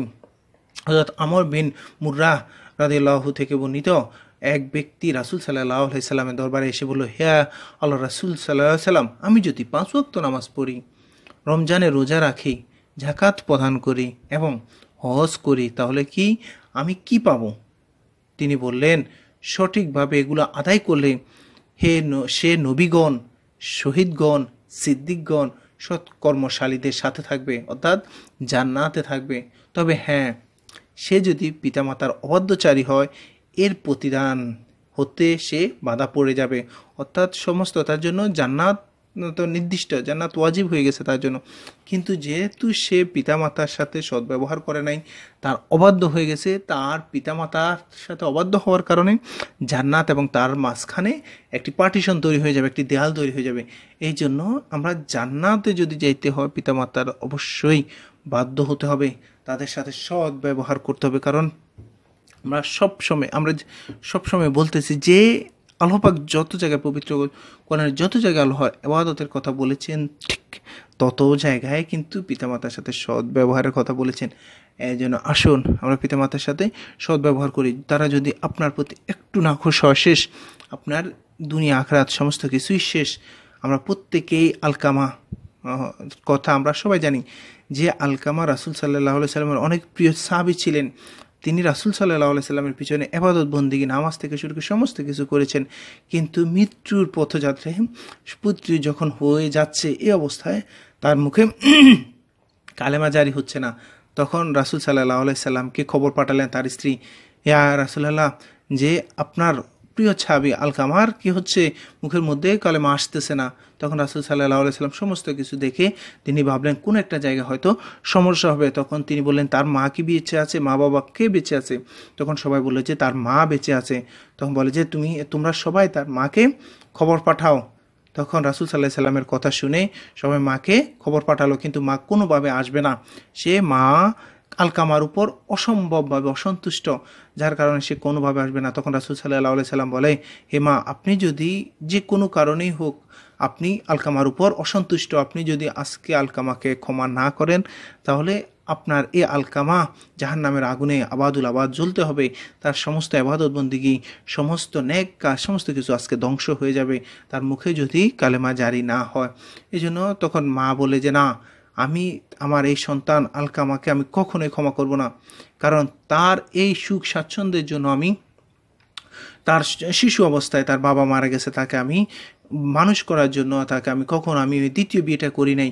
কিন্তু সে যখনই আগে আমাকে যেরকম আদর যত্ন করতো, কিন্তু যখনই বিয়ে করছে তখন সে আমার উপর যত প্রকার অত্যাচার আছে সমস্ত কিছু করেছে, এমনকি আমার গায়ের উপর হাতও তুলেছে। আজকে আমাকে সে তার বউয়ের কথা ধরে সে আমার এরকম অত্যাচার করেছে, আজকে আমি তাকে কোনোভাবে ক্ষমা করব না।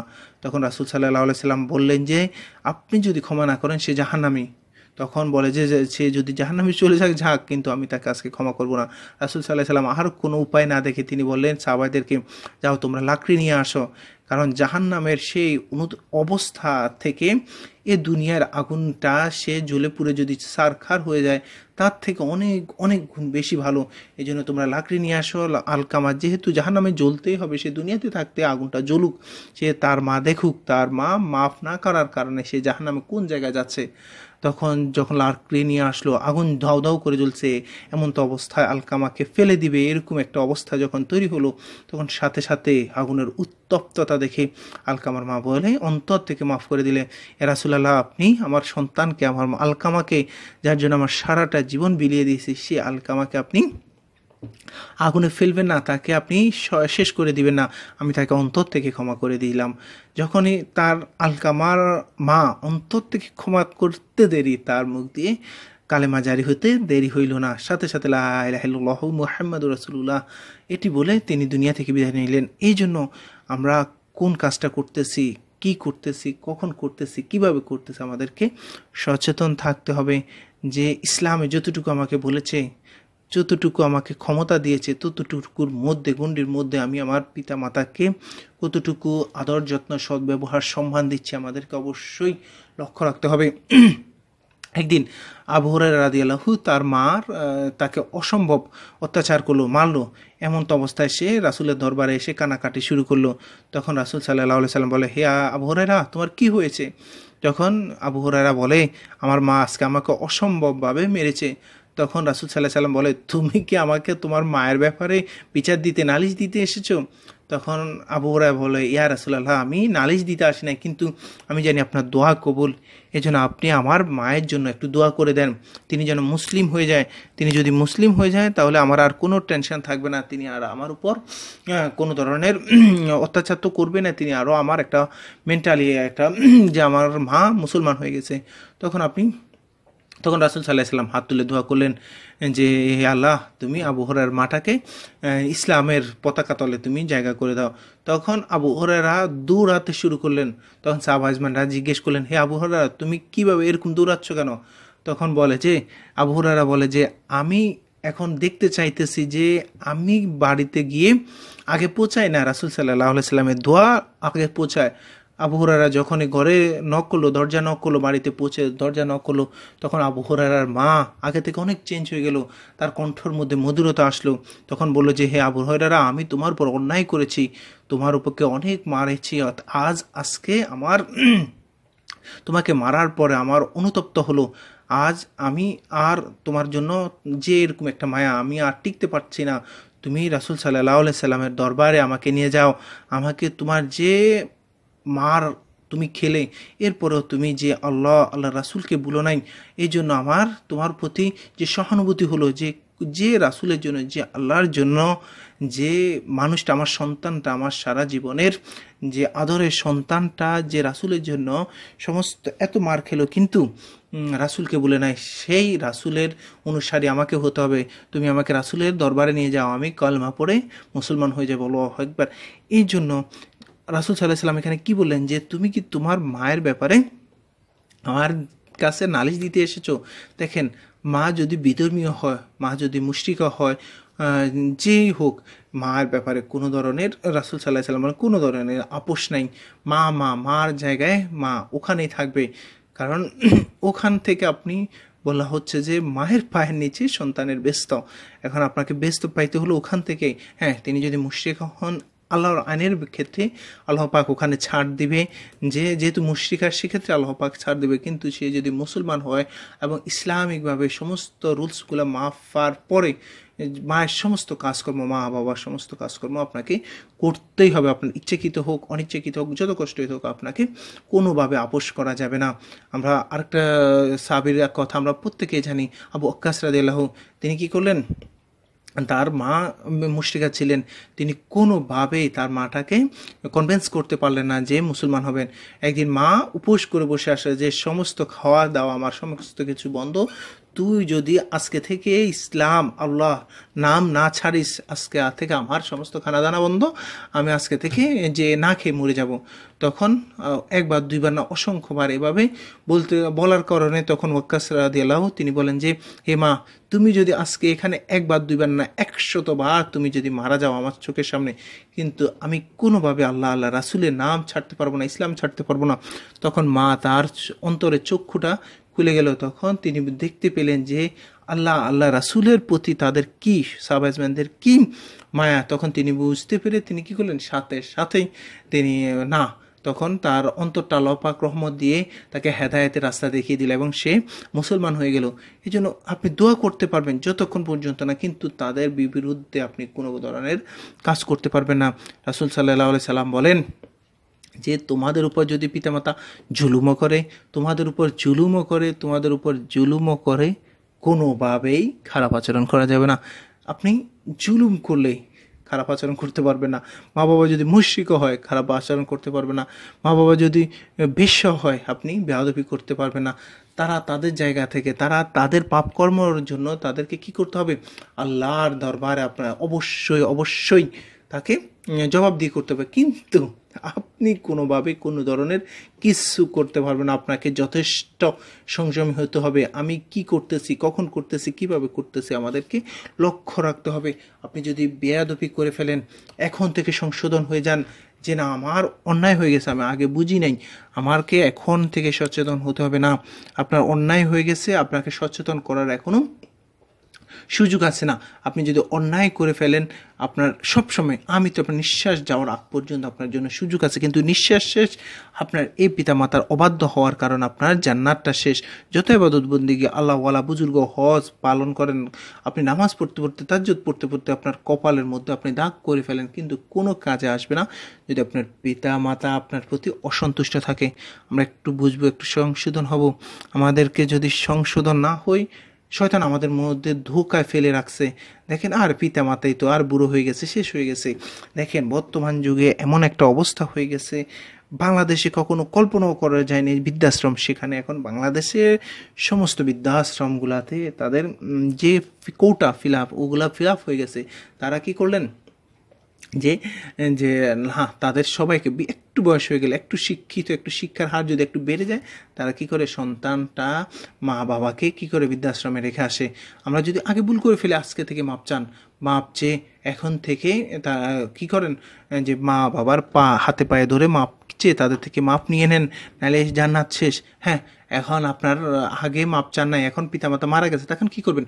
4টা পদ্ধতির মাধ্যমে আপনি পিতামাতা থেকে মাপ নেওয়ার একটা পদ্ধতি আল্লাহ পাক আমাদেরকে আল্লাহ রাসূল শিখিয়ে দিয়েছেন। যে আমরা আগে তো অন্যায় করে ফেলেছি, আমি দেখি নাই, বুঝি নাই, এখন কি করব? এখন আমাদেরকে একটা তো প্রসেস লাগবেই, যার কারণে আমরা অন্তত কোনোভাবে আমরা পিতামাতা থেকে মাপ চেয়ে নিতে পারি। এর মধ্যে 4টা পদ্ধতির মধ্যে সর্বপ্রথম আপনাকে যে কাজটা করতে হবে, বেশি বেশি করে তাদের জন্য দোয়া করতে হবে, তাদের মাগফিরাতের জন্য দোয়া করতে হবে। একবারে যখন নামাজ থেকে শুরু করে আমরা প্রত্যেকে একটা দোয়া সবাই পারি, রব্বির হামহুমা কামা রাব্বায়ানি সগীরা, আল্লাহ তাদেরকে তুমি রহমান করো, আমাকে যেরকম ছোট অবস্থায় রহম করেছে। এভাবে দোয়া করতে থাকেন। 5 ওয়াক্ত নামাজের পর আপনি এই দোয়াটা পড়তে থাকেন। এভাবে মুনাজাতের পর তাহাজ্জুদের সাথে আপনি যখন যেভাবে ইবাদত বন্দেগী উঠতে বসতে আপনি পিতামাতার জন্য দোয়া করতে থাকুন। এটা হচ্ছে প্রথম পদ্ধতি। 2 নাম্বার হচ্ছে এর পাশাপাশি আবার আপনি একটা করে হবে না, এর পাশাপাশি 2 নাম্বার হচ্ছে তাদের জন্য ক্ষমা চান। হে আল্লাহ, আমার পিতামাতা যদি কোনো কারণে অন্যায় করে থাকে আল্লাহ তাদেরকে মাফ করে দেন।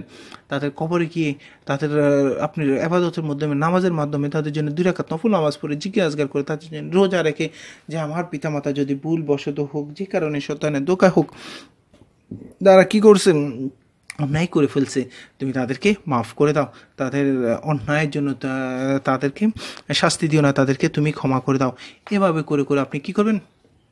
তাদের জন্য মাপ চাইতে থাকবেন।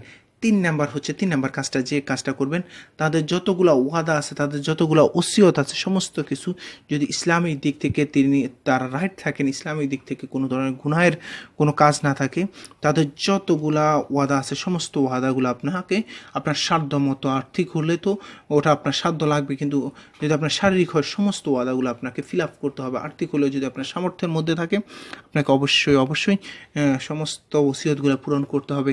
আপনার বা কোথাও কোনো টাকা পায়, কোনো একটা জায়গায় কোনো একটা কাজ করতে বলছে, কোনো একটা জিনিস তিনি করবে বলছে, করতে পারে না, এই সমস্ত ওসিয়তগুলো ওয়াদাগুলো আপনি দেখে দেখে আপনি সমস্ত কিছু ফিল আপ করবেন। 3 নাম্বার যে কাজটা করবেন, তাদের অর্থাৎ পিতামাতাদের আত্মীয়দের সাথে, তাদের পিতা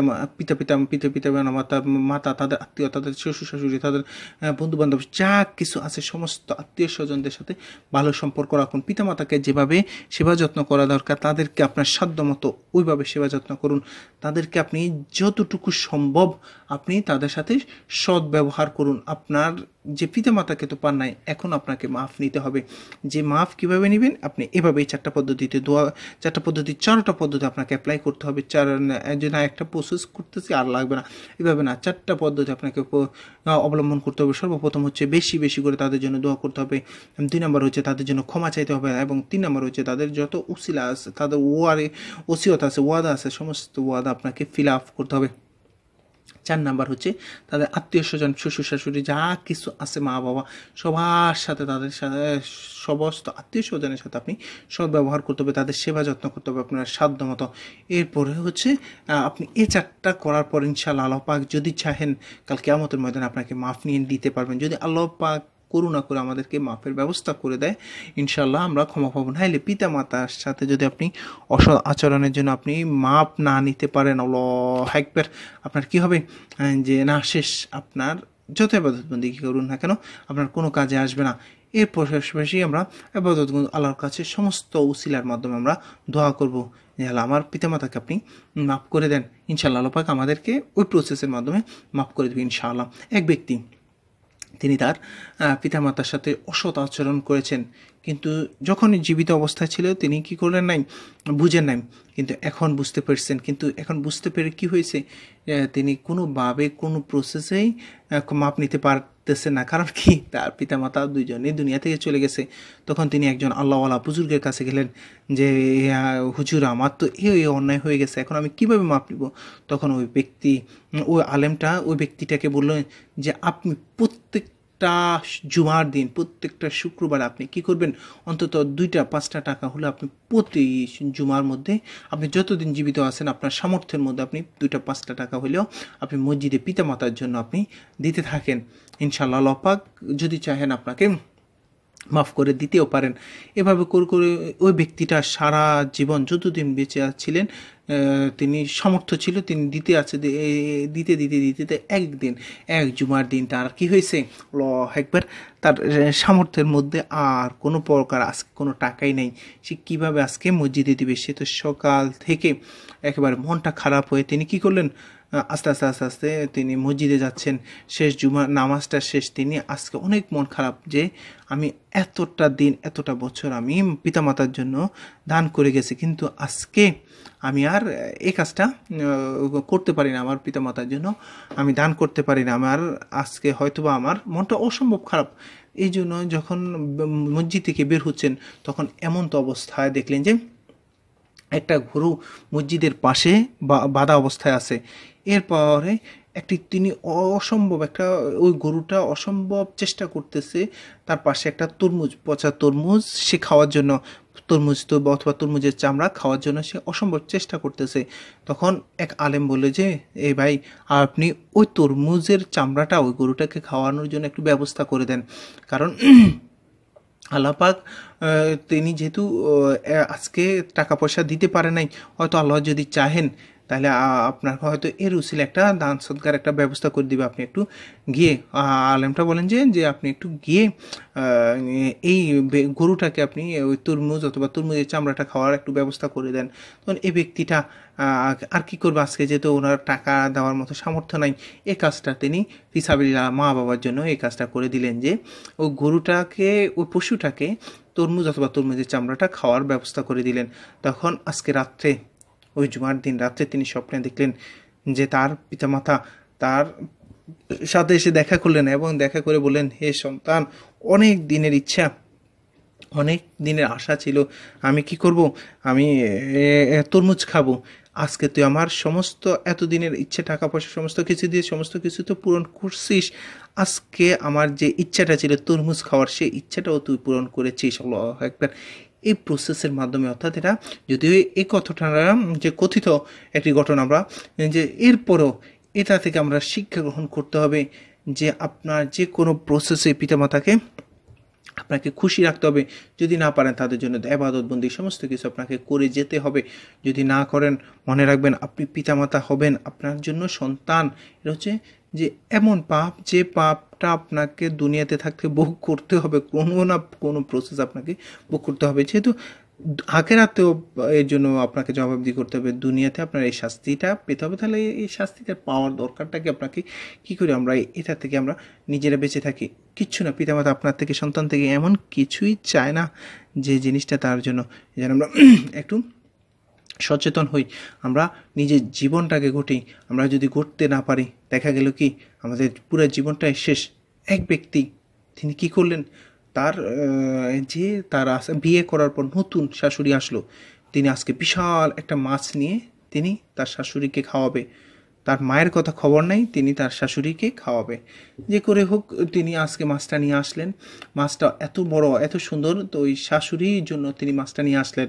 কিন্তু তার মাটা দেখলেন যে এই মাছটা, তখন বোমাকে বললেন, হে বোমা, আমাকে আজকে এই মাছের মাথাটা দিও। তখন বোমা তো রেগে আগুন, কিছু বললেন না, কিন্তু যেহেতু নতুন বিয়ে হয়েছে এখন তো কিছু বলা যাবে না। তখন তিনি ওই বোমা যে করে হোক তার মাকে মাছের মাথাটা দিবে। কিন্তু এখন বারবার শাশুড়ি শুধু বলতেছে বারবার, হে বোমা, আমি যে কথা বলেছি সেটা মনে আছে? এভাবে করতে করতে একবার দুইবার তিনবার অসংখ্যবার তিনি এই কথাই বলতেছেন। যখন সন্তান বাড়িতে আসলো, তিনি দেখলেন যে তার মা কিছুক্ষণ পর পর এই কথাটা বলতেছে। তখন বউকে জিজ্ঞেস করলো যে আমার মা কি বলে, কিছুক্ষণ পর পর তোমাকে বলে যে আমি যে কথাটা বলেছি এটা মনে আছে?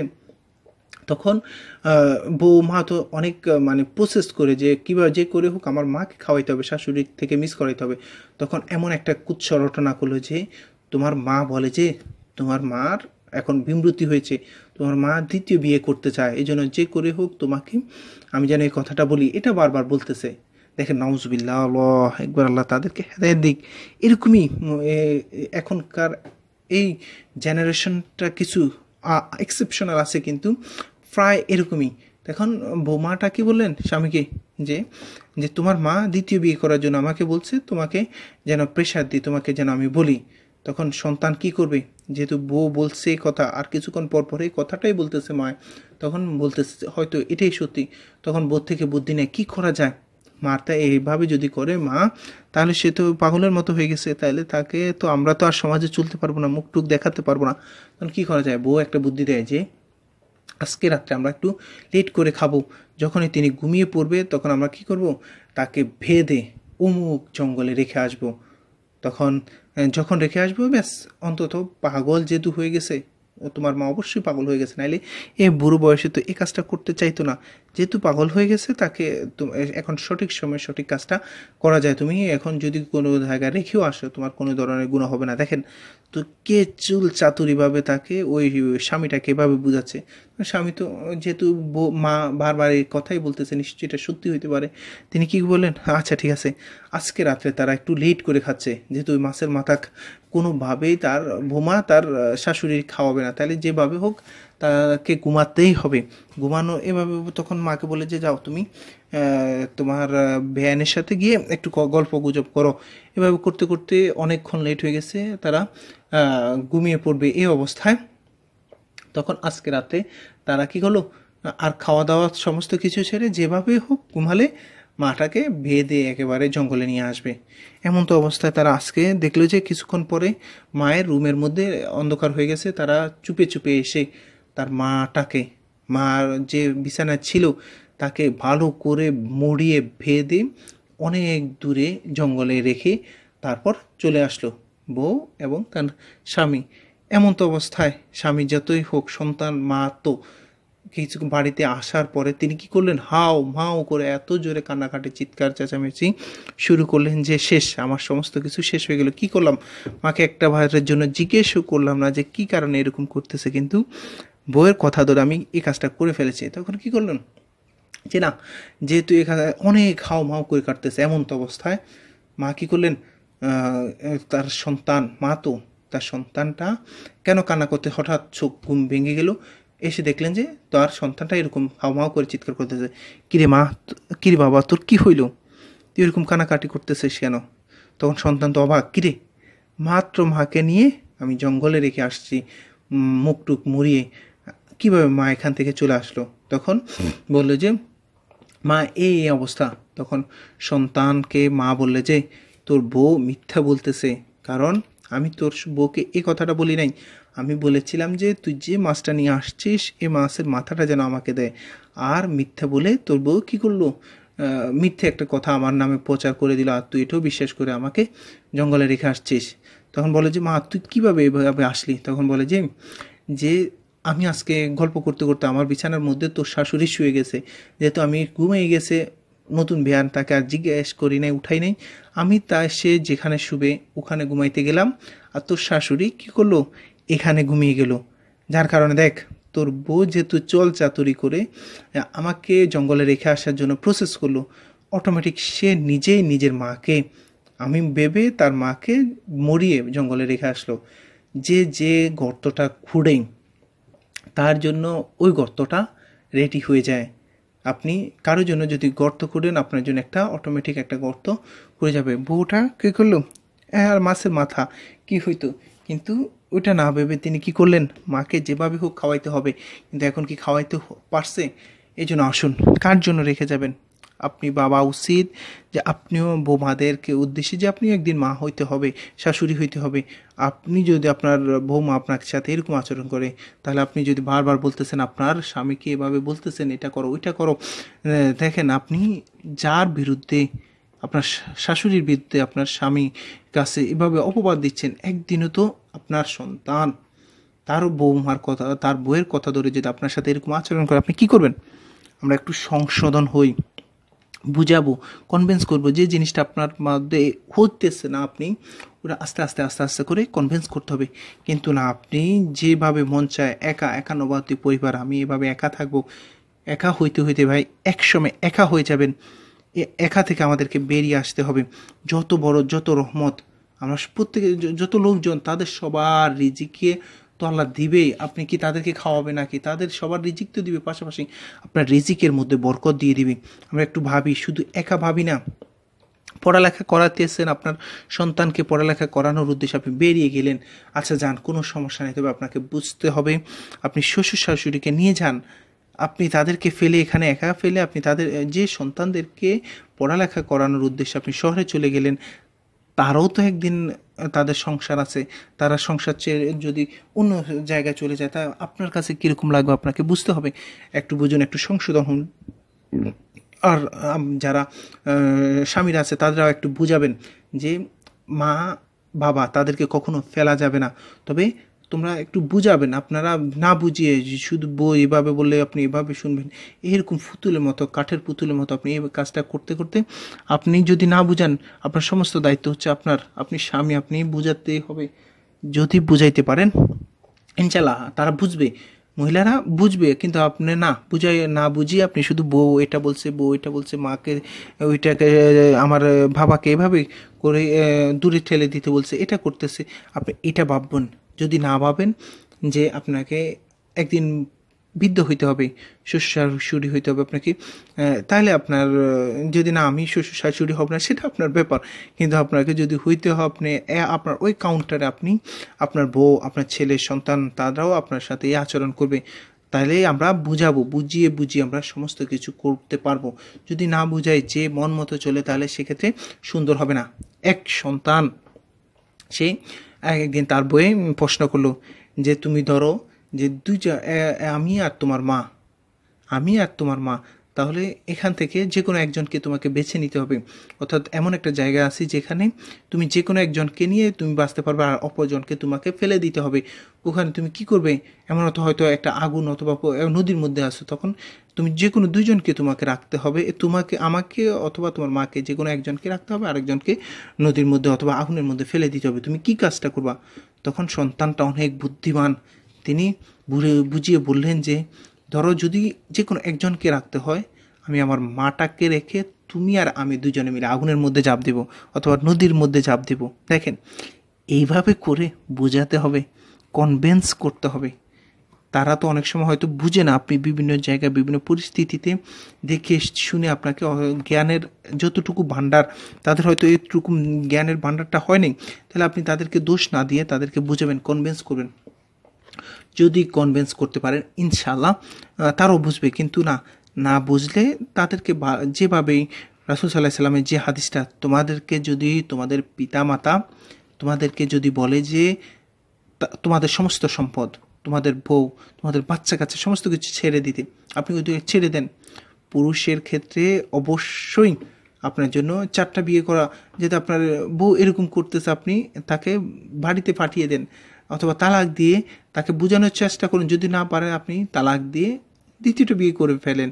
কিন্তু পিতামাতা একজনই থাকবে, বিয়ে আপনি 4টা করতে পারবেন, কিন্তু পিতামাতা আপনার 4টা আসবে না, একটাই।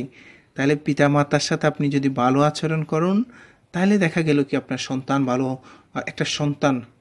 মুসা আলাইহিস সালামকে আল্লাহ পাক বলতেছেন, আপনি যদি আপনার সন্তান যে আপনি পিতামাতার সাথে সম্মান করেন, আপনার সন্তানরা আপনাকে সম্মান করবে। আপনি যদি পিতামাতার সাথে অসম্মানিক আচরণ করেন, আপনার কি করবে?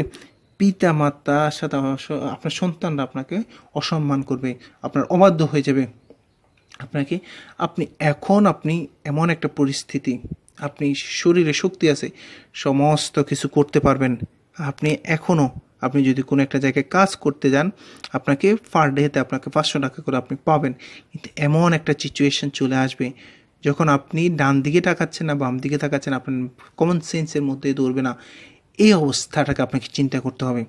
চোখ বন্ধ করে পিতামাতাকে সম্মান করুন, তাদের সেবা যত্ন করুন, তাদের যতটুকু অধিকার। আপনাকে বলে নাই যে তাদেরকে সিজদা করে পড়ে থাকতে, এটা না। আপনার তাদের যতটুকু অধিকার, সমস্ত অধিকারগুলো আপনি তাদেরকে দেন। যদি দিতে পারেন, আপনার সন্ততি আপনাকে ওভাবে দিবে। আমরা প্রত্যেকেই জানি, আমাদের জাতির পিতা, মুসলিম জাতির পিতা ইব্রাহিম আলাইহিস সালাম, তার সন্তান ইসমাইল আলাইহিস সালাম, প্রত্যেকে কুরবানির কথাটা আমরা জানি। তার সন্তানকে বলল, হে সন্তান ইসমাইল, আমার বৎস, আমি স্বপ্নে দেখেছি তোমাকে কুরবানি করার জন্য। তখন ইসমাইল আলাইহিস সালাম কি জবাব দিলেন? যে হে আমার বাবা, আপনি স্বপ্নের মধ্যে যেভাবে দেখেছেন আল্লাহ পক্ষ থেকে, ঠিক আপনি ওই কাজটাই করুন। আমাকে অবশ্যই ধৈর্যধারীদের অন্তর্ভুক্ত পাবেন। পিতার কথার মধ্যে কি উত্তরটা দিলেন? যে আমাকে ধৈর্যধারীদের অন্তর্ভুক্ত পাবেন। আপনি আমার হাত পা চোখ সমস্ত কিছু বেঁধে আমাকে জবাই করুন। তা হয়তো আমার চোখের উপর চোখ পড়লে আপনি জবাই করতে পারবেন। আমার যখন নড়াচড়া করব মৃত্যু অবস্থা, আমি হয়তো আপনার গায়ের সাথে পা লেগে যাইতে পারে, আমি হয়তো বেয়াদবি হয়ে যাইতে পারে। আপনার সর্বোচ্চটা দিয়ে আপনি আমাকে জবাই করুন আল্লাহর পক্ষ থেকে। যেহেতু আমরা হলে কি করতাম? আর আপনি এরকম আজাইরা বকার করেন না। কারণ কি, সারা জীবন আমাকে আর আমার মাকে মরুভূমির মধ্যে আপনি ফেলে আসছেন। এখন একটু বড় হয়েছি, আর আপনি এখন আমাকে জবাই করতে স্বপ্নে দেখছেন, আর কিছু দেখতে পান নাই, আমাকে জবাই করার আপনি স্বপ্নে দেখলেন। এরকম আজাইরা পেঁচাল পারিয়ে না, আপনি এখান থেকে যান, এরকম করতাম। কিন্তু তিনি এই কাজটা করেন নাই। তিনি বলছেন, আপনার যেভাবে স্বপ্নে দেখেছেন ঠিক ওই কাজটা আপনি করুন। যার কারণে লাভটা হয়েছে কি দেখেন, দুনিয়ায় যার জন্য আল্লাহ একবার সৃষ্টি করা হয়েছে, সে আমাদের নেতা বিশ্বনবী হযরত মুহাম্মদ মুস্তাফা সাল্লাল্লাহু আলাইহি ওয়াসাল্লাম। যাকে সৃষ্টি না করলে দুনিয়ায় কুলকায়নাত কিচ্ছুই সৃষ্টি করা হইতো না। সমস্ত মাকলুকাত, সমস্ত কিছুর জন্য রহমত স্বরূপ যাকে আল্লাহ পাক তৈরি করেছেন, প্রেরণ করেছেন, সেই রাসূল সাল্লাল্লাহু আলাইহি সাল্লাম হযরত মুহাম্মদ মুস্তাফা সাল্লাল্লাহু আলাইহি সাল্লাম, আমাদের নেতা বিশ্বনবী, শ্রেষ্ঠ নবী, শেষ নবী হযরত মুহাম্মদ মুস্তাফা সাল্লাল্লাহু আলাইহি সাল্লামকে কি করেছেন? ওই ইসমাইল আলাইহিস সালামের বংশের মধ্যে আল্লাহ পাক প্রেরণ করেছেন। সর্বশ্রেষ্ঠ যে কাজটা তিনি ধৈর্য ধরে পিতামাতার কথা ধরে শুনেছেন, সর্বশ্রেষ্ঠ যুগশ্রেষ্ঠ না, সর্বশ্রেষ্ঠ মানবটাকে ওনার ওরসের মধ্যে আল্লাহ পাক, ওনার বংশের মধ্যে তিনি কি করছেন? আল্লাহ পাক দিয়ে দিয়েছেন। দেখেন, শ্রেষ্ঠ আপনি মানুষ যদি হইতে পারেন পিতামাতার কাছে, আপনার জন্য আপনার সন্তানটাও শ্রেষ্ঠ করে আল্লাহ পাক তৈরি করে দেবে। এই জন্য আসুন, আমাদেরকে একটু সচেতন হইতে হবে, বাধ্য হইতে হবে। করতে পারেন আপনার জন্য আল্লাহ পাক সুন্দর একটা ভবিষ্যৎ, কারণ দুনিয়ায় আখিরাত। আর যদি আপনি আপনার মন গড়া চলবেন, আপনার জন্য অবশ্যই ওই যে কথাটা বলছিলাম, যে পিতা বলেছিল যে আমাকে এই পর্যন্ত আমি আমার পিতাকে মারতে নিয়ে আসছি, ঠিক আপনার জন্য ওই ততটুকু মারতে সন্তান নিয়ে আসবে। আমরা একটু সংশোধন হই, সচেতন হই, নিজে বুঝি, নিজের জন্য অন্তত কিছু করুন আর না করুন, নিজের জন্য আপনাকে তো একটু করতে তো হবে। সব কিছু না ওর জন্য করতে পারবো না, তার জন্য করতে পারবো না, এটা করতে পারবো না, ওইটা করতে পারবো, আমার নিজের জন্য করতে হবে। তো আমি অসুস্থ হয়ে গেলে, আমি বুদ্ধ হয়ে গেলে, আমার বার্ধক্য চলে আসলে, আমার সমস্ত সুযোগ সুবিধা চলে গেলে, তার জন্য আমাকে তো একজনকে লাগবে। আমার সন্তানের যেন ওই রকম সুন্দর আমার মন মতো হয়, এই জন্য আপনাকে কী করতে হবে? অবশ্যই অবশ্যই আপনার পিতামাতার প্রতি সদ্ব্যবহার, সম্মান করতে হবে। ওলামায়ে কেরাম 14টা অবস্থান হক, পিতামাতার হকটা বলেছেন যে আপনি অবশ্যই আপনার সন্তানের হিসেবে পিতামাতার এই 14টা হক আপনাকে অবশ্যই আদায় করতে হবে। যদি আপনি এই কাজগুলো করেন, আপনার সন্তান হিসেবে আপনার সন্তানও ওইভাবে হকগুলো আদায় করবে। আমরা 14টা হকগুলা আমরা জানবো। সর্বপ্রথম হচ্ছে 7টা হক হচ্ছে জীবিত অবস্থায়, এবং 7টা হক হচ্ছে অর্থাৎ মৃত্যুর পর, পিতামাতার মৃত্যুর পর। সর্বপ্রথম জীবিত অবস্থায় তাদেরকে প্রতিনিয়ত আপনাকে শ্রদ্ধা করতে হবে, তাদের প্রতি আপনি শ্রদ্ধাশীল হইতে হবে, তাদেরকে অনুনয় বিনয় যা কিছু দরকার তাদেরকে শ্রদ্ধার সর্বোচ্চ শিখরে আপনাকে রাখতে হবে। 2 নাম্বার হচ্ছে মনে প্রাণে তাদেরকে ভালোবাসতে হবে। 3 নাম্বার হচ্ছে সর্বদাই তাদের সমস্ত কিছু মেনে চলতে হবে। 4 নাম্বার হচ্ছে তাদের খেদমত করতে হবে, তাদের সেবা যত্ন করতে হবে। 5 নাম্বার হচ্ছে আপনাকে তাদের সমস্ত প্রয়োজনগুলা ইসলামিকভাবে যত প্রয়োজনীয় আছে সমস্ত প্রয়োজনগুলো আপনাকে মেনটেন করে সমস্ত প্রয়োজনগুলো আপনাকে পূরণ করতে হবে। 6 নাম্বার হচ্ছে তাদের সব সময় সুখের শান্তিতে, তাদেরকে সব অবস্থায় আনন্দের অবস্থায় তাদেরকে রাখার, আপনাকে সুখে রাখার, শান্তিতে রাখার, আনন্দিত অবস্থায় রাখার তাদেরকে আপনাকে চেষ্টা করতে হবে। 7 নাম্বার হচ্ছে নিয়মিত তাদের সাথে সাক্ষাৎ করতে হবে, তাদের সাথে দেখাশোনা করতে হবে। হয়তো এমন একটা অবস্থা হয়ে গেছে, আপনি চাকরি টাকরি করেন, হয়তো সকালে চলে যান, পিতামাতা অবস্থায় থাকে, আবার রাত্রে এমনও সময় আসেন পিতামাতা ঘুমিয়ে গেছে, এরকম করলে হবে না। আপনাকে অবশ্যই আপনাকে কী করতে হবে? পিতামাতার সাথে সবসময় আপনাকে দেখা সাক্ষাৎ আপনাকে করতেই হবে। আর মৃত্যুর পরবর্তীতে 7টা যে হকটা আছে পিতামাতার, সর্বপ্রথম হচ্ছে তাদের মাগফিরাতের জন্য, তাদের আল্লাহ পাক তাদেরকে মাফ করে দেয় এই জন্য তাদের জন্য দোয়া করতে হবে। 2 নাম্বার হচ্ছে সওয়াব, যে ইসালে সওয়াব আছে সেটা আপনি যেটা সম্ভব আপনার সাধ্য মতো যত যা নেক কাজ করে তাদেরকে আপনি পাঠাতে হবে, তাদের জন্য তাদের আমল নামা যেন ভারী হয়, তাদের নেক আমল যেন ভারী হয়, এই জন্য আপনার সার্বক্ষণিক চেষ্টা করতে হবে।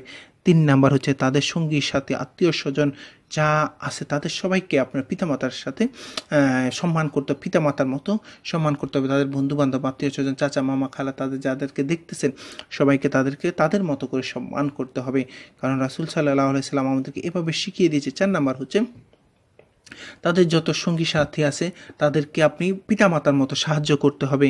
5 নাম্বার হচ্ছে ঋণ পরিশোধ করতে হবে, ঋণ, এবং তাদের যদি কোনো ধরনের আমানত তাদেরকে দিয়ে যায়, এই আমানতগুলো আপনি আবার তাদের আমানতগুলো পরিশোধ করতে হবে, তাদের সমস্ত ঋণগুলো আপনাকে পরিশোধ করতে হবে, যে কোনো ঋণ আপনাকে পরিশোধ করতে হবে। 6 নাম্বার হচ্ছে শরীয়ত সম্মত যত ওসিয়ত আছে সমস্ত ওসিয়তগুলো আপনাকে পূরণ করতে হবে, কারণ হয়তো দেখা গেল কি অমুক জায়গায় একটা মসজিদ করেছে, অমুক জায়গায় একটা রাস্তাঘাট করে, অমুক জায়গায় একটা ফুল করে দিও, এরকম ওসিয়ত থাকলে আপনাকে করে দিবেন না। যদি এমন কোনো ওসিয়ত থাকে যেমন শরীয়ত বিরোধী, যেমন ধরেন অমুক জায়গায় একটা সিনেমা হল তৈরি করবি, অমুক জায়গায় এই কাজটা করবি, অমুক জায়গায় কোনো একটা মানুষকে অমুক ব্যক্তিটাকে খুন করবি, এ ধরনের ওসিয়ত হইলে আপনি সেগুলো আপনাকে না মানলেও চলবে, কিন্তু আপনাকে সম্মানিত সমস্ত ভালো ওসিয়তগুলো আপনাকে অবশ্যই পূর্ণ করতে হবে।